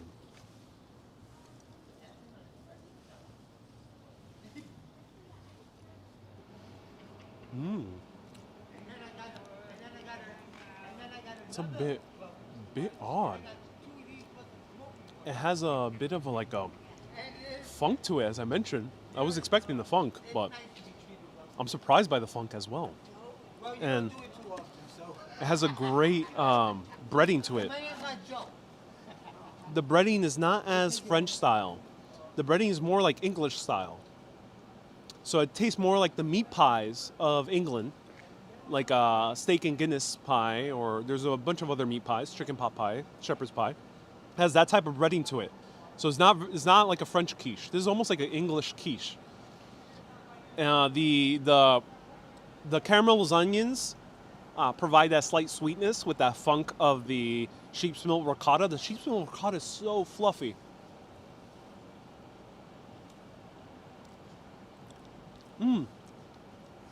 That sheep's milk ricotta is so fluffy. So fluffy. And that bay leaf, hard to describe, but the bay leaf you get that strong kick to it as well.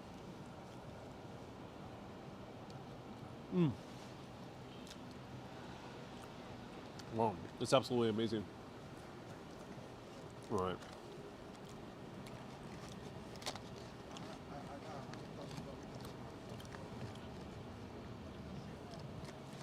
And there's some strange characters in this street for some reason. So, I highly recommend this.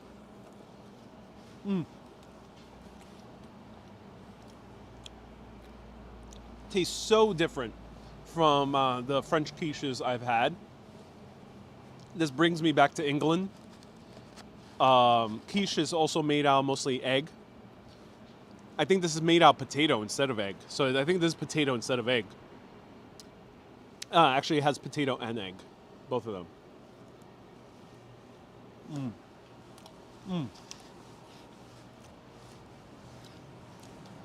Now let's try the Americano.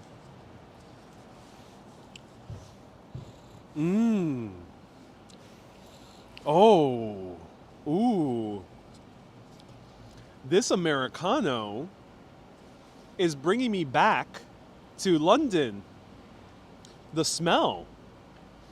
London coffee shops are amazing. It's one of the many reasons I fell in love with London.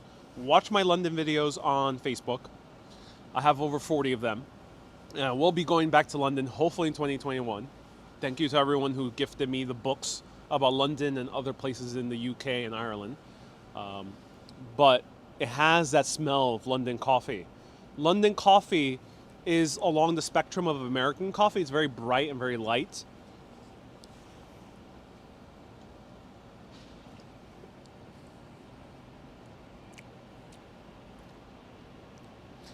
Very bright, very light.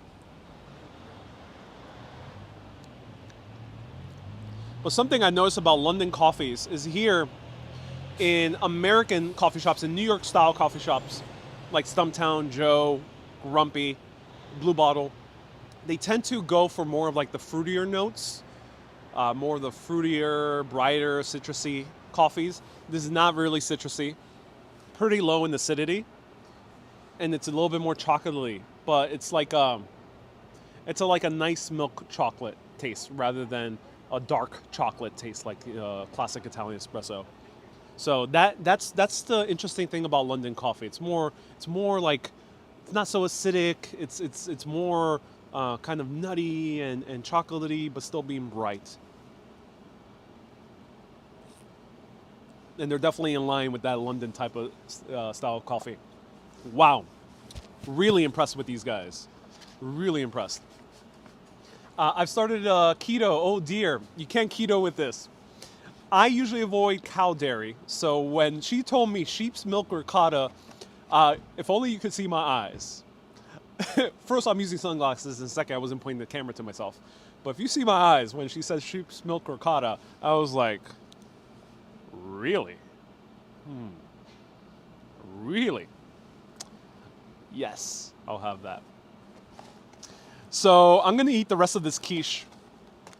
Feel free to ask me any questions. Let's continue for a short more walk. I'll walk around for about 30 more minutes. Let's make our way to Tudor City. Tudor City. I'll show you Tudor City. And then Facebookers, stay tuned. You'll get a bonus live video. Facebook supporters.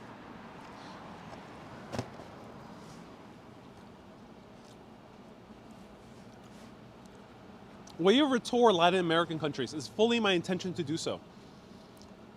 For me, Urbanist is a long-term project.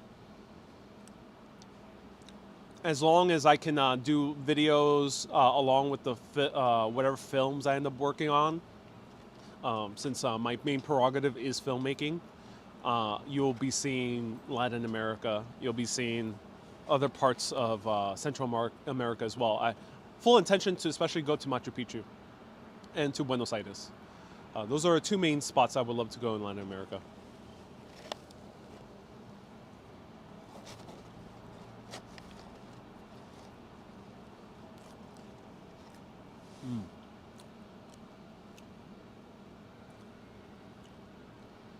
This brings me back to London. Oh wow. This brings me right back to London with this pie crust. Wow, wow. Like those little, tiny little streets in London. Historic buildings from the Victorian age. That awkward, very short London small talk. Not like New York here. Here was very like kind of warm. London a little bit different. It's a beautiful, beautiful city. Can't wait to go back. Every time I think about London, it's like, oh wow. I know some of you, many of you feel like that for New York. I grew up in New York, so I do have that love for New York as well. But I haven't had the chance to miss New York because I've been living here most of my life. So I haven't had that chance to miss New York. Like, oh, New York, can't wait to go back. Though I know what people mean when you say that and when you watch my show, because that's how I feel about London. It was like, oh, London, I fell in love with that city. Have I been to Paris? Yeah, I've been to Paris. But if you see my London videos, you'll see that I fell in love more with London than I did with Paris. I love Paris, beautiful city. But I definitely fell in love with London more.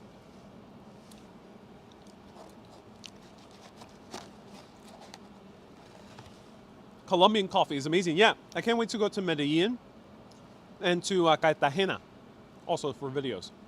That'll be great. Londoners are very polite as well. Where do you drink coffee in London? I forgot the exact names of those shops, but I did fall in love with a lot of places.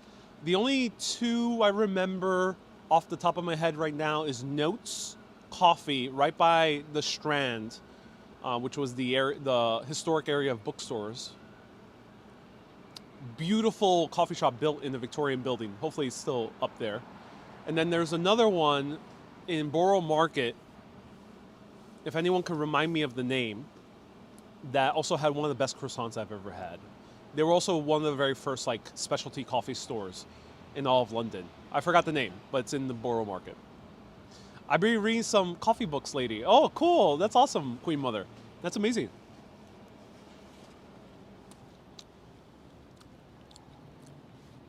I didn't try Costa Coffee, no.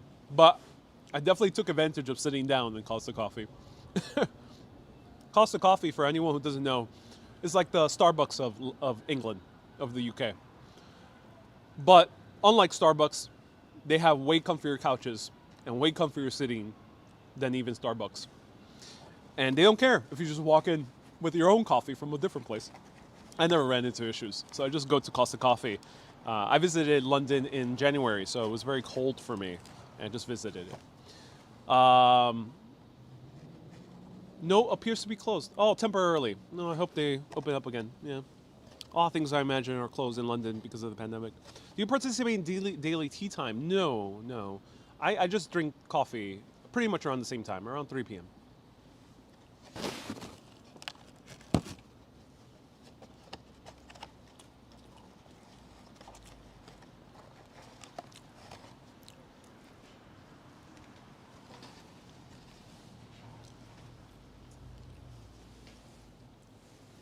January of 2018 is when I went to London. Paris is not diverse. It is. London and Paris are two of the most diverse cities that I've encountered in Europe. But London is akin to New York in diversity. The cool thing about London is, you know, New York is very diverse. Here you'll meet Ecuadorians, you'll meet Filipino Americans, you'll meet Indians, you'll meet Bangladeshi, Pakistani, etc. In London, you meet as much diverse people, but they are from different areas that you may not encounter in New York. So in London, I encountered more Nigerians. I encountered a lot of different types of Africans, people from Sierra Leone, I think it was. There's definitely other Africans that are not usually here in America, from sub-Saharan Africa. There was more, I think, people from Tangiers, maybe. Central Asia. I met like a few Uzbeks. So there was definitely other countries that are not so well represented here in New York City. Is it cold? Right now I'm very warmed up with this cup of coffee and standing right by this heating pipe. New York City, 75% foreigners. I'm not entirely sure what the statistics, but it's pretty high. Pretty high, yeah. 178 recognized languages. Yeah, there's over 800 languages spoken in general in New York City. But, of course, not all of them are spoken by a community. So, yes, I would assume like it's around 150 plus that are spoken by a specific community. All right, so let me know if you have any last remaining questions. I'm going to have one more sip. Or, I mean, finish the coffee, have a few more sips. For you who are more polite, New Yorkers or Londoners, it's different. New York, it's like there's big similarities, but there's slight differences. London, there's a lot more cordialness. I don't know how to pronounce that, but people are more cordial in London. There's a little bit more of a formality in London, from my experience. There's a little bit more of a formality. And that said, that small talk isn't as straightforward as blunt as New Yorkers get. You know, a New Yorker might ask you, "Oh, how much do you pay for rent?" That might sound like a very rude question in the rest of the United States of America. Definitely a rude question in the UK. It might be a little bit of a rude question here, but New Yorkers do it anyway. So New Yorkers have a little bit more of that kind of directness, a little bit more of that bluntness. In London, it's a little bit less. And in New York, since we have a little bit more of that bluntness, more directness, there's a bit more warmth, at least in the beginning. But London, there's that warmth in a different way. There's a warmth in the humor. There's a warmth in and more of the humor, the sarcasm, the dry humor. That type of warmth is different. Or kind of slagging, as I think some Londoners may call it, or definitely Irish call it slagging. There's that different type of warmth that comes from not being direct, but rather being indirect in a funny way. I hope that explains it to you guys.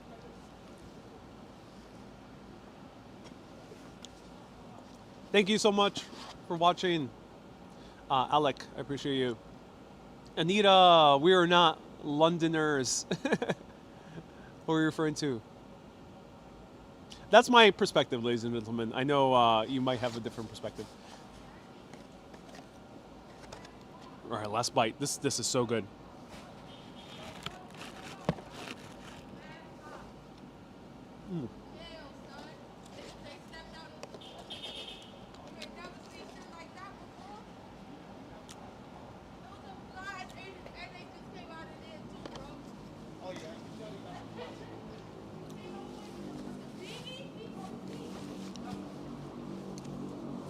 It's not over. We still got about 30 more minutes. Stay tuned. I used to hate sarcasm, but London make you appreciate sarcasm. Oh yeah. Sarcasm gets a bad rap here in the United States of America because usually people use sarcasm for negative reasons. But going to the UK showed me that sarcasm can be used for positivity.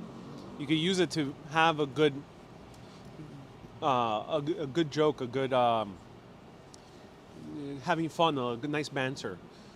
That showed me that was the case in the UK. I went to London, went to Bristol, a few other places, and that was the different type of perspective I got on sarcasm. Because sarcasm here in the US, especially New Yorkers, do use it to be rude or to beat around the bush in kind of like trying to pull your leg in a more ruder way sometimes. But the English use sarcasm differently, at least from my experience. All right, let's walk now to Tudor City. I hope you enjoyed this type of small coffee break. Highly recommend. This place called Rose, Rose Bakery. That's interesting. Rose Bakery is in Rose Hill. That's amazing. So Rose Bakery in Rose Hill, New York. Try it out, really great place. And I gotta take a swig of water before I continue through. America's sarcasm is more rhetorical. Yeah. So you can start a conversation with the weather. I mean, that's like a given anywhere in the world. But I can tell you what, some New Yorkers really don't like that type of small talk. Some, not all, again, everyone. whenever we're talking about, whenever we're talking about culture, keep in mind, A, this is a live video, there's no editing, no prompter, no telephone. And B, when you talk about culture, generally, you have to generalize. So we're generalizing, of course. There's always exceptions, and there's always different perspectives. And there's always more experience one can get. So keep that in mind whenever we talk about culture here on this show. Let's continue walking.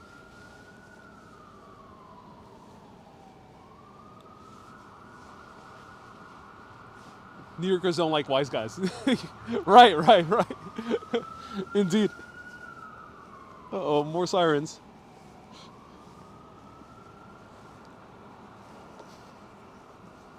New Yorkers say, get out of here. Yeah, get out of here. Forget about it. Get out of here. Right.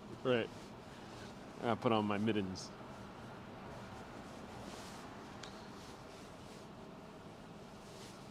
Do they deliver? Not sure. Check it out.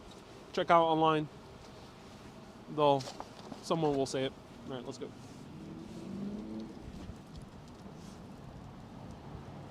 Oh.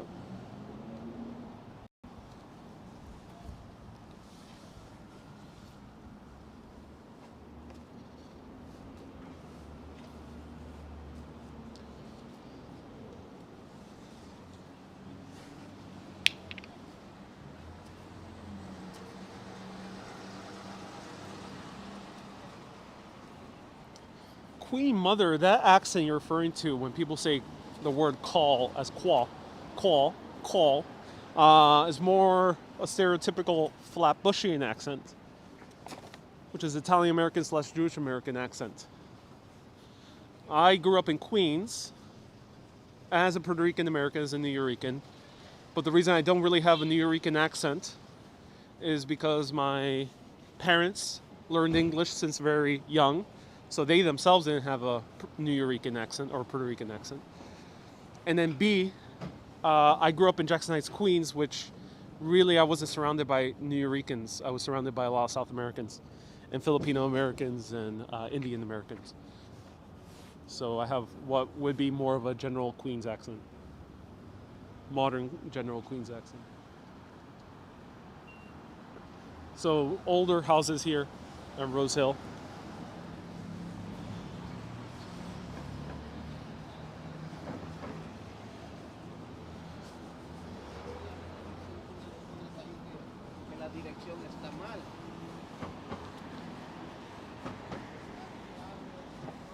Coffee, says Maddie. Coffee, yeah, coffee.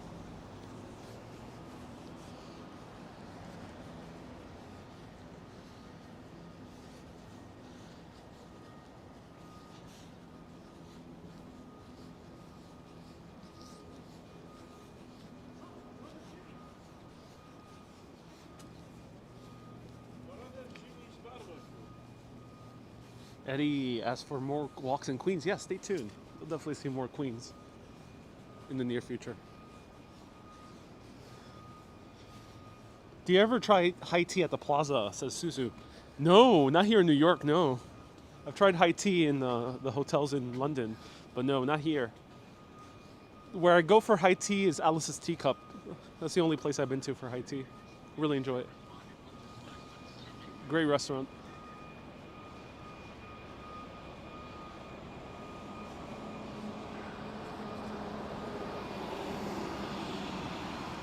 Spice Symphony is a great name for a shop. Yes, it is. Hello, Jace. Hello from across the pond. Thank you so much for tuning in, Jace.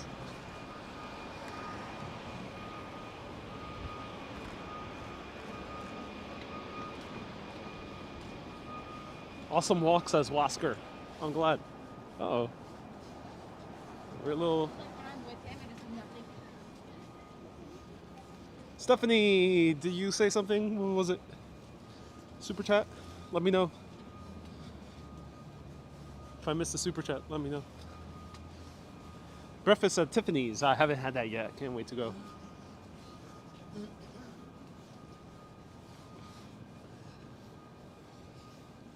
Hey, Nathan. Nice to see you here. Welcome. So here's Yeshiva University. Stephanie, I don't know. Feel free to ask the question again. Not sure what was the question.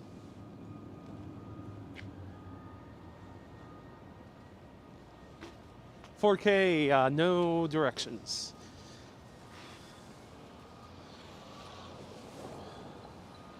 So here is some street artwork that you'll find on the sidewalk.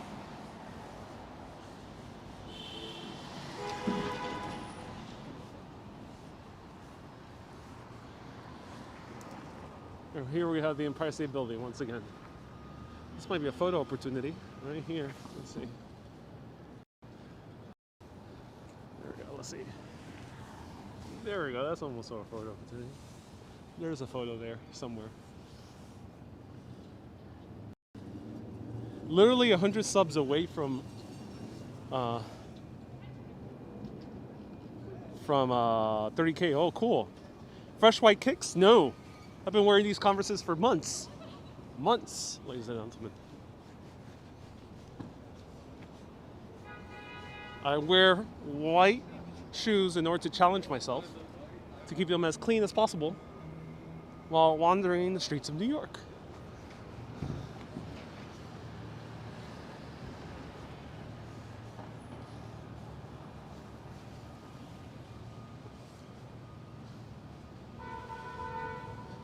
Audrey has a great burger. Kasami, how do I keep my Converses so clean? The awareness of New York City streets.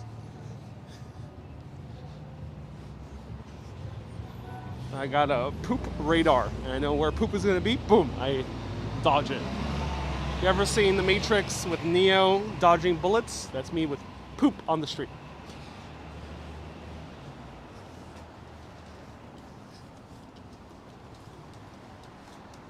And gum as well.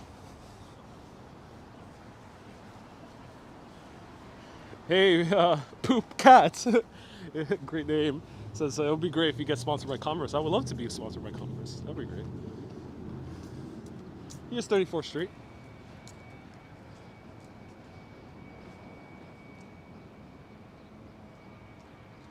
Your regional accents are fading in big cities. Yes, they are, Kay. Great observation, Kay, from YouTube. So, is that happening also in the UK? Because I think it is. I remember not hearing as thick accents as I would have thought, but I think it's not changing as quickly as the US, yeah.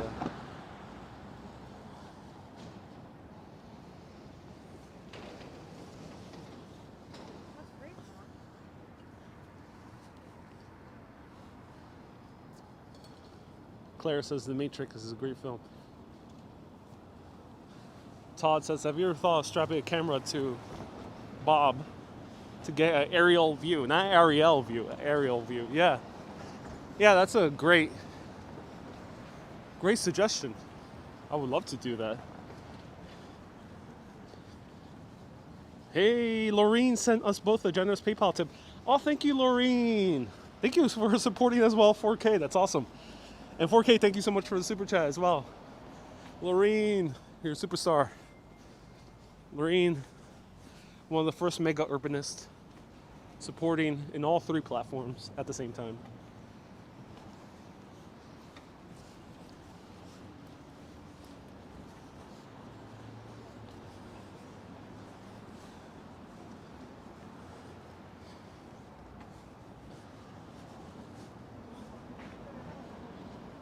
Popcat, you ask, who's Bob? Great question. Bob is a pigeon that we have encountered before. This pigeon has become a new recurring guest on the show. We'll be meeting Bob again. Refer to my New Year's Day video. New Year's Eve video, I mean. Uh-oh, cop giving a ticket. Yes, she is.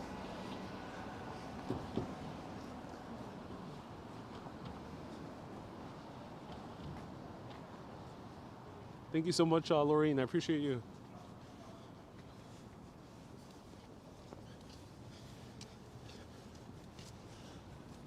All the moderators have been superstars. on Facebook and on YouTube for keeping the peace, keeping the good vibes in the comments. So I appreciate you guys, all of you, guys and gals. Mads, what about Street Me in the Bronx at Night? This is not that type of channel. There's a really good channel called Dashcam. I think that's his name. He does car tours of outer boroughs. Talks a lot about the gang history. Check that out. Not for me. I cover a lot of the touristy areas.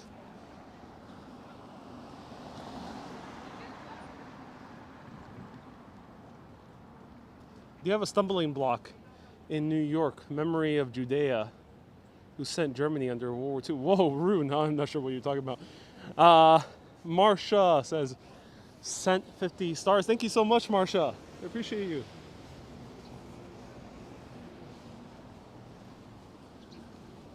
All right. So I'm running out of battery. Let's walk for a few more minutes.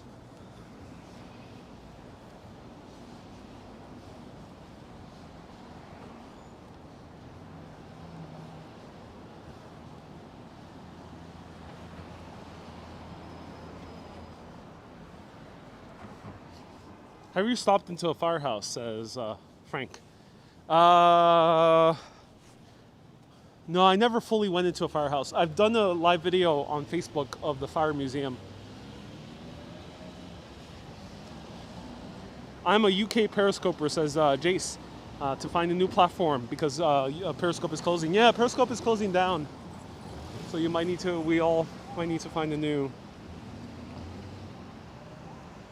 service. I think Twitter might be replacing it with their own service. And yeah, I'm using a wide angle lens for anyone who's curious.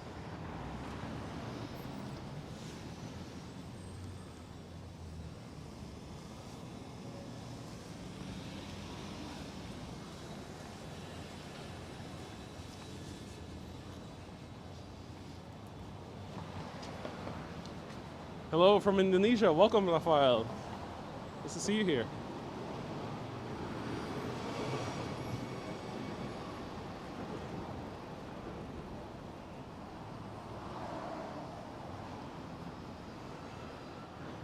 All right, if you guys have any last remaining questions, feel free to ask. Did Laureen ask a question? Let's see.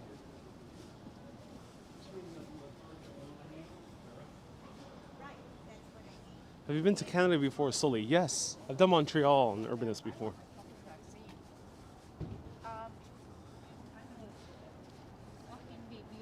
Mo, I'm using a wide angle lens on the iPhone 11 Pro Max.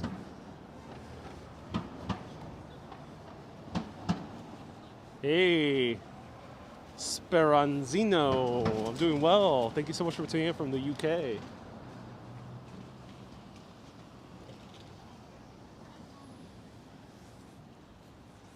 Look at this building. That was my system hack, how I got mine.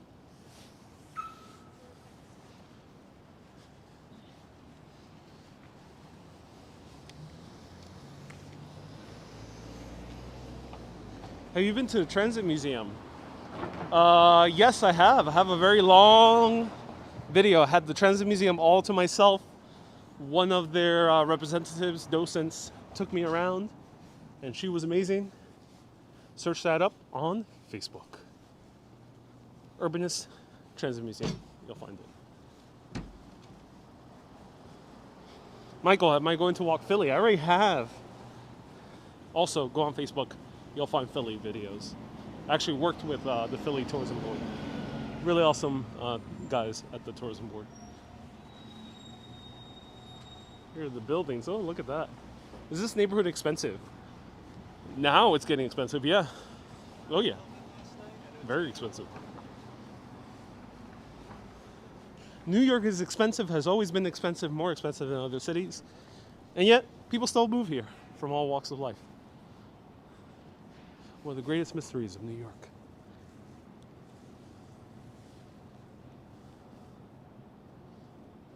Sully! I appreciate the concern. Yeah, we don't talk about current news or politics, but I appreciate your concern. Feel free to ask anything about history, food, or culture.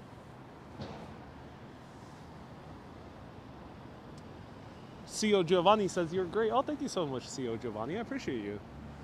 Thank you. So, let's go down here. Planning to move back, says EABX girl. Oh, so cool.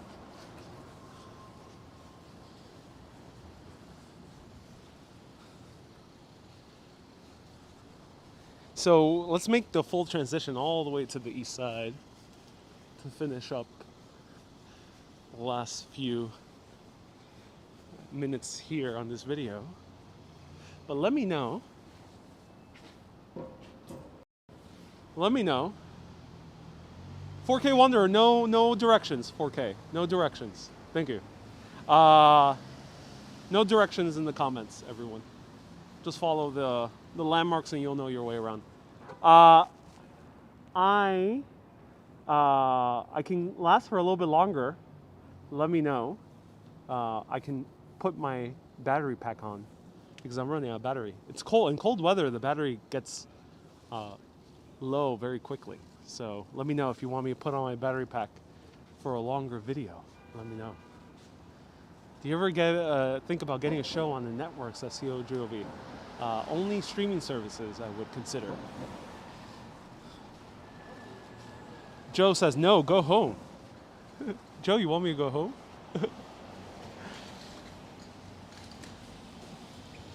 So different from when I lived here. Really? Gretchen. Oh, so cool. Do you ever drink cappuccinos? No, no milk. And I also don't like milk alternatives that much either. Very rare times I might indulge in an oat milk cappuccino. Seija says, yes, please continue. Yes, please, if you're okay. I'm indeed okay.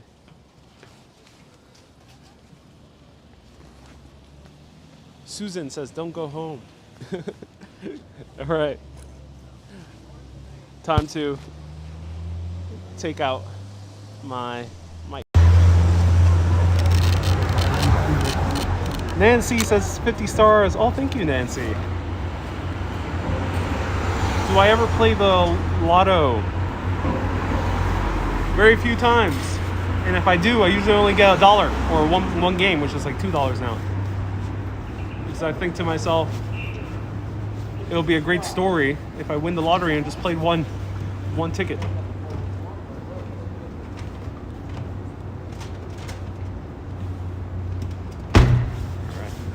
Better sound now. Well, it's more stereo. You won't hear me as clearly if I step away. I gotta put on this cable. Nancy says, you're welcome. Oh, thank you so much, Nancy. I appreciate you. Dairy is the devil's breath. That's a very strong wording. Some people enjoy it. It bodes well for people. Dairy has helped humanity in many ways. I don't have that of a bad reputation or that bad relationship with dairy.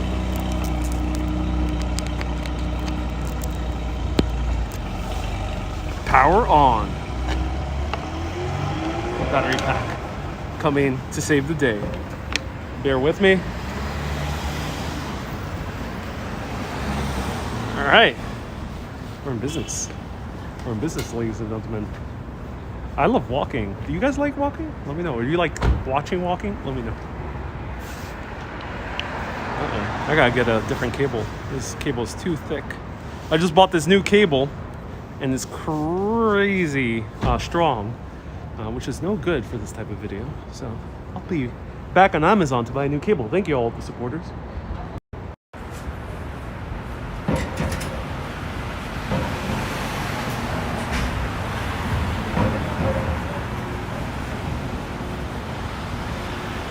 Jose, thank you so much for a $5 super chat. PayPal. I appreciate you, Jose. Thank you. Covering a coffee. Thank you. I already had my second coffee cup of the day, but thank you for sponsoring the next one, whichever is featured on the upcoming video.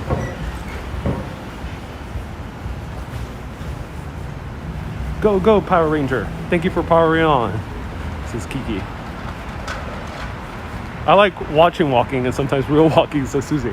All right, cool, Susie. Touche, touche. I'm glad you sometimes walk. But I really enjoy watching walk. Watching walk and walk. George Mateus says, have a nice time. Have a week off tomorrow. I won't be taking a week off, but thank you so much for the super chat. The 500 rupees. I appreciate you, man. Thank you. Is that rupees? Let me know. Luciano says, perfect audio. I'm glad. The audio is now in stereo. It sounds like stereo because these are stereo microphones. Lori says, in the words of Tim Allen, we have more power. That's my best impression of Tim Allen from Home Improvement. Oh, great. I love his grunt in Home Improvement. Such a great actor. Amanda, you get on your elliptical. That's awesome. Whoa. Show the buildings. Oh, yeah. Show me the buildings. With the amazing movie, Jerry Maguire. Show me the buildings. Show me the architecture.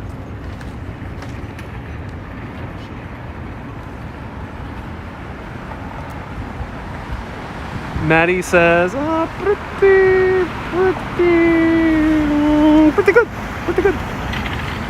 good. If you don't know what that reference is, watch Curb Your Enthusiasm. One of the best comedy shows ever made in the history of mankind. Especially if you want to see some classic New York City humor shot in LA. You'll have a fun time. Is that the Seagrams building? Great question. Which one is the Seagrams building? This might be the Seagrams building. I know there's some history to them, but I don't know too much about the history of the Seagrams building. It's one of these black ones, but I'm not sure. Let me know which one is the Seagrams. They're all, like, there's so many dark colored buildings here.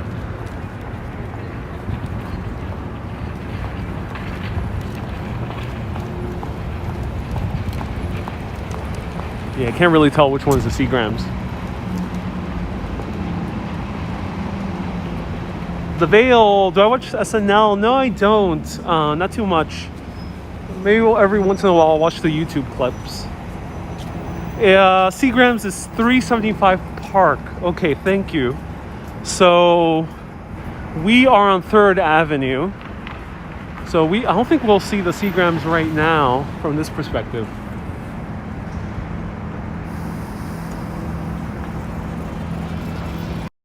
Do you guys like the sound a little bit louder? Let me know, because I put my mic very low since it's so close to where I speak. But let me know if you like the sound a little bit louder.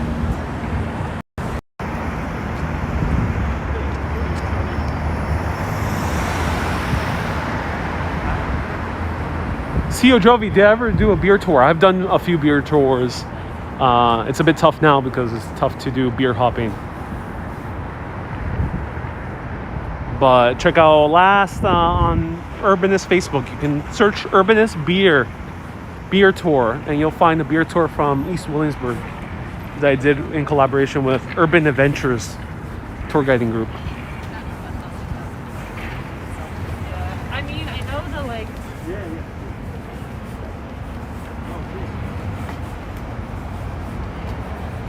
Philo likes hearing the ambiance. Okay, cool. Good to know, ladies and gentlemen. Everyone is interpreting the sound as better. Okay, cool. Good to know. Thanks for the $5 super chat. Thank you, Amanda. I appreciate you. For the PayPal, Amanda. Thank you. Claire says you can hear everything. Okay, cool. All right, guys, stay tuned. Next time I'll use my microphone, you'll be hearing it a little bit louder.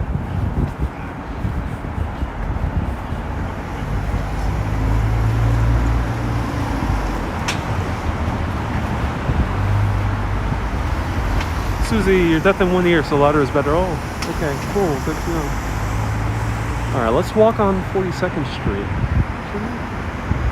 Let's go through here. Judith, do I shoot fashion campaigns? I've mostly worked with performing artists and corporate clients, but yes, I can indeed shoot a fashion campaign. ArielVieira.com here in New York.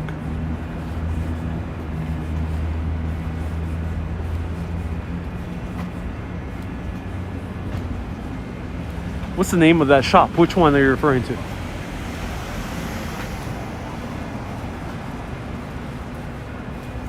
The background noise is also a little bit louder, yes, because we're in a busy area. That's right, W2. Christine, thank you so much for the 100 stars. I appreciate you on Facebook. Oh my God, this is the exit for the tunnel. Oh, this is the Midtown tunnel. Oh, cool. I like tunnels. I like Midtown. I like Midtown tunnels.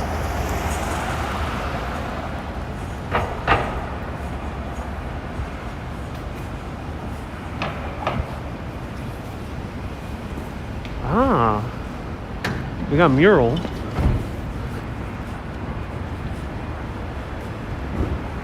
Look at this.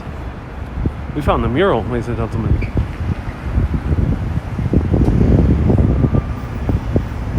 Y cualquier persona está mirando en español, también puede preguntarme cualquier cosa en español para todos los latinoamericanos y españoles mirando esta emisión.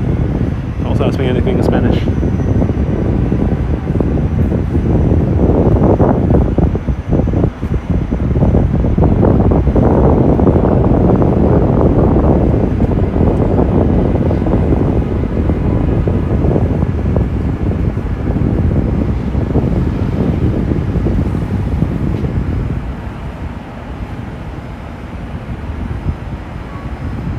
Do you prefer Midtown or downtown? I used to not like downtown, but now it's a bit emptier. Midtown is pretty fun to visit, just because it's a little bit quieter. Hey W2, thank you so much for tuning in. I appreciate you. Too much wind sound with this mic. Yes, that's the only downside. But that's one of the downsides. Blimey, yes, indeed. Blimey with that wind. All right, now let's go to our final stop. Right there in the distance. What's the history of this art? Great question. I actually don't know about that mural. It looks new. But here's the news building, and if you've ever seen Superman, the Richard Donner film, with Christopher Reeve starring as Superman, this is where the Daily Planet. This is the exterior shot of the Daily Planet. Right here. And it's, I think, also the inspiration for the original comic, if I recall correctly. So New York Daily News Building, completed in 1930 from the designs of John Mead Howells and Raymond Hood. The structure was cited in 1957 by the Municipal Art Society and the Society of Architectural Historians for its originality in design and influence on later work.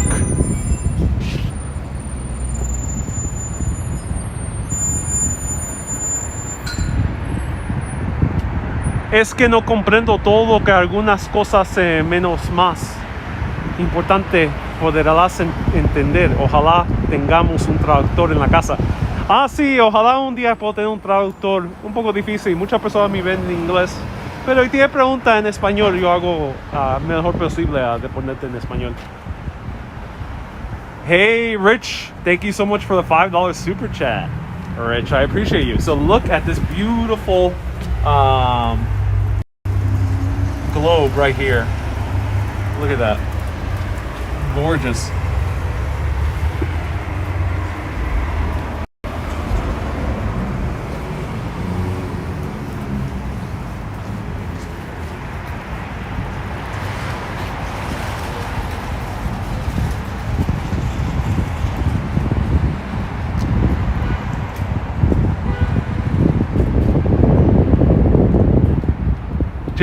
James and Carla actually went inside. Oh, that's interesting. Oh, they let them inside. I wonder if she knew the security guard. They have like a little museum here. Very much so. Like a mini museum. Computers.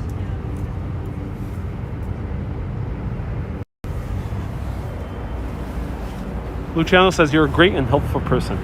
Oh, I'm glad. I'm glad, Luciano. Thank you so much. I appreciate you. Here's the Pfizer World Headquarters. One of the bigger pharmaceutical companies in the entire world. Pfizer. I saw Jimmy Olsen. Yeah, he's there somewhere. Jimmy Olsen. Good best friend of Superman, who was unceremoniously killed just moments after he was introduced in Batman v Superman, the one made a few years ago. Completely misusing Jimmy Olsen.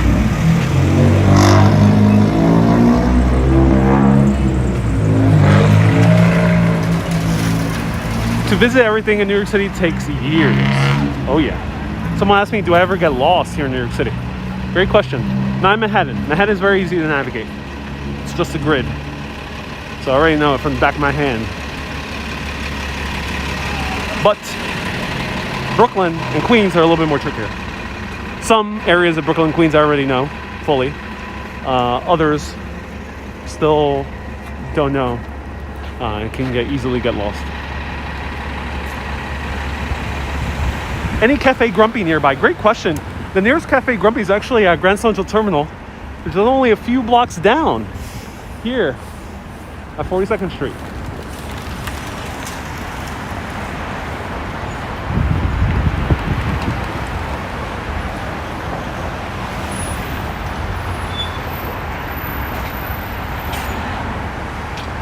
Janice likes the personal mic better. Yeah, I switched over because I have to power up my phone. Pix 911 News. Yeah, 11 News for PIX used to be around here, somewhere around here. I think it's this one. I'm not entirely sure. I don't see any signs anymore. Hey, José desde Chile, bienvenidos. ¿Te gusta lo que haces de corrido en la ciudad? A mí me encanta enseñar la ciudad, me encanta caminar. Eso porque lo hago. Do I like making these videos? I love them because I love walking. I love history. I love architecture. I love chatting with you guys. Guys, gals, people of all genders.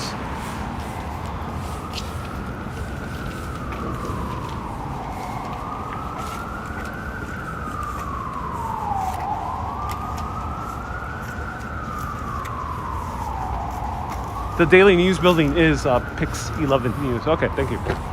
So, oh yeah, here it is. There's the sign. Pix 11 News, that's where they shoot it. That's the news I actually grew up watching. I used to watch Channel 11 the most. I love them because they also had great Saturday morning tunes like the Animaniacs. Kiki says I'm a good chatterer. Oh, good. Good, I'm good at chatting.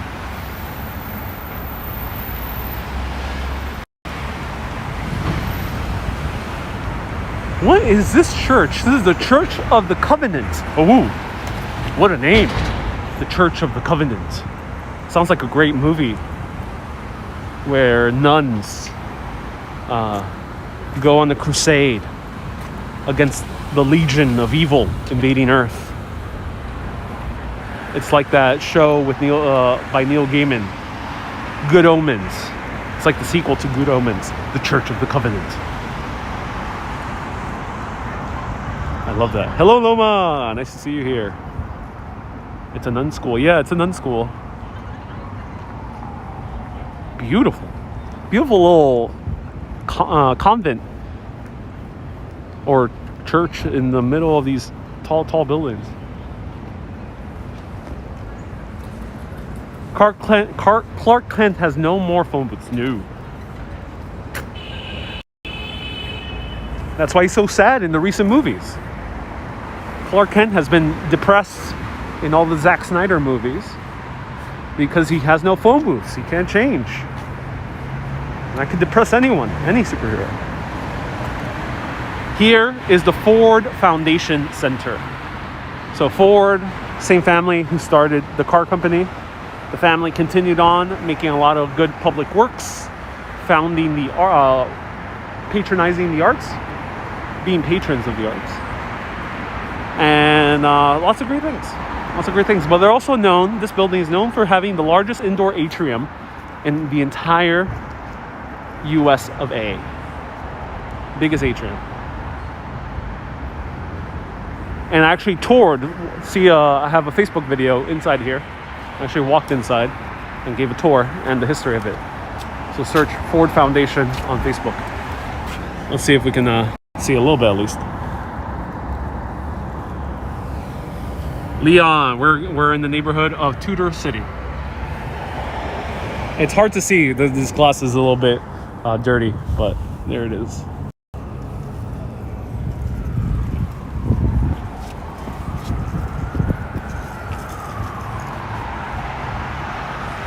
Now we have reached the east side.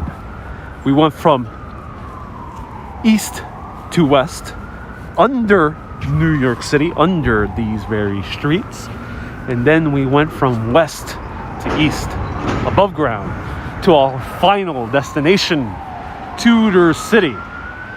The city built within the city in the Tudor style of architecture. Huge condominiums. Let's go.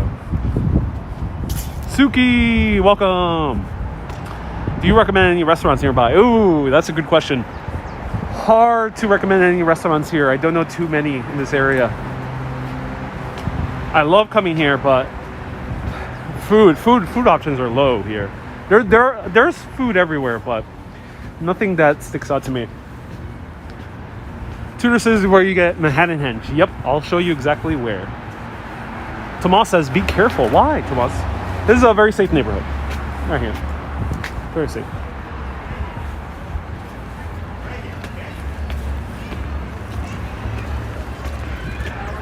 Church of the Covenant is Presbyterian. Oh, I'm so glad. That's awesome. So here, little playground. You can see the side of the Ford Foundation.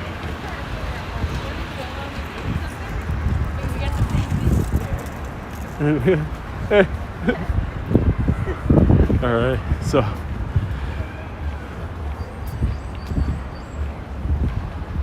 this is a very safe neighborhood because it's a very high-end neighborhood. These are very sought-after condominiums or co-ops, because I think they're run by a cooperative, so you uniformly pay for amenities and maintenance costs and other things. Looks more like Roman architecture. Yeah, there's some influences, but yeah, it's called Tudor style because this architecture is inspired by what used to be Tudor architecture during the Tudor era in UK. These apartments are really inexpensive, are they, Gretchen? Now? Really? Interesting. Right here is the very spot where you can see Manhattan Henge. So ladies and gentlemen, I think this is a great place to end this video. I'll show you the other side of the view because here we get to see the full length of Manhattan, Crosstown, from this perspective. And it's one of the very few perspectives where you could do so because we're a little bit higher up. So Tudor City is built just a little bit higher than the street level. So a really cool perspective. We see the bridge that is right above Grand Central Terminal, and then beyond that you can see 42nd Street of Times Square area, and then all the way to the Hudson.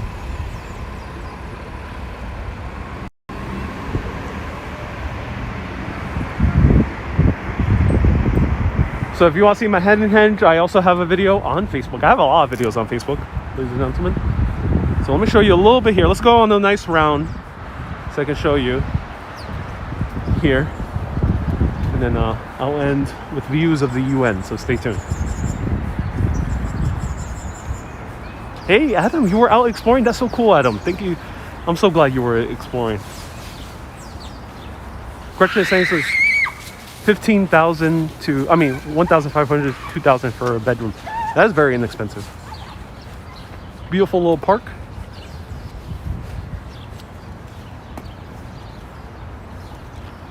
Oh, I love this Christmas tree. Oh, that's so nice. Ah, I love this. I love this neighborhood. I love coming here, despite the screaming kids chasing away little pigeons. It's a beautiful neighborhood. Wonderful things to see. Really peaceful, really relaxed. Highly recommend coming here and enjoying yourself. Tudor City.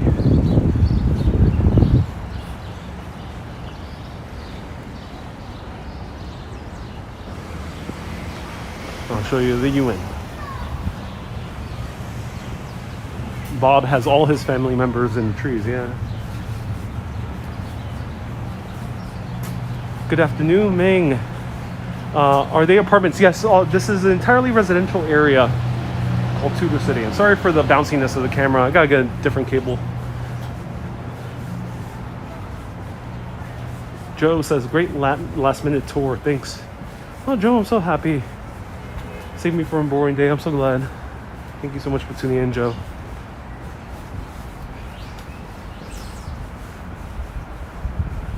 Maybe Bob is waiting for you. Yeah, hang out with him soon. Stay tuned. You'll see Bob soon in the video. We'll collab again.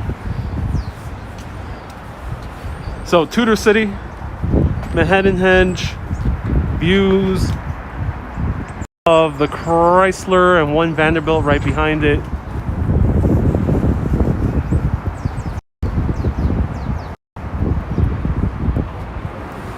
And the United Nations building right behind it. Long Island City, the gantries which we visited last week. A beautiful area of New York. So everyone, I really appreciate everyone tuning in. If you enjoy these videos, feel free to become a patron or go on PayPal or become a YouTube member if you want direct support directly via this app, or on Facebook, become a Facebook supporter. Facebook supporters, stay tuned. You'll be getting a special broadcast. And everyone, thank you so much for tuning in. I hope you enjoy. We walked Crosstown, west, east, west, New York City. Here, LIR underground and then above ground. So you got to see the full east-west. This is Tudor City along 42nd Street and 2nd Avenue. Everyone, keep being awesome and always keep on exploring. Have a great day, everyone. Bye-bye. Bye-bye.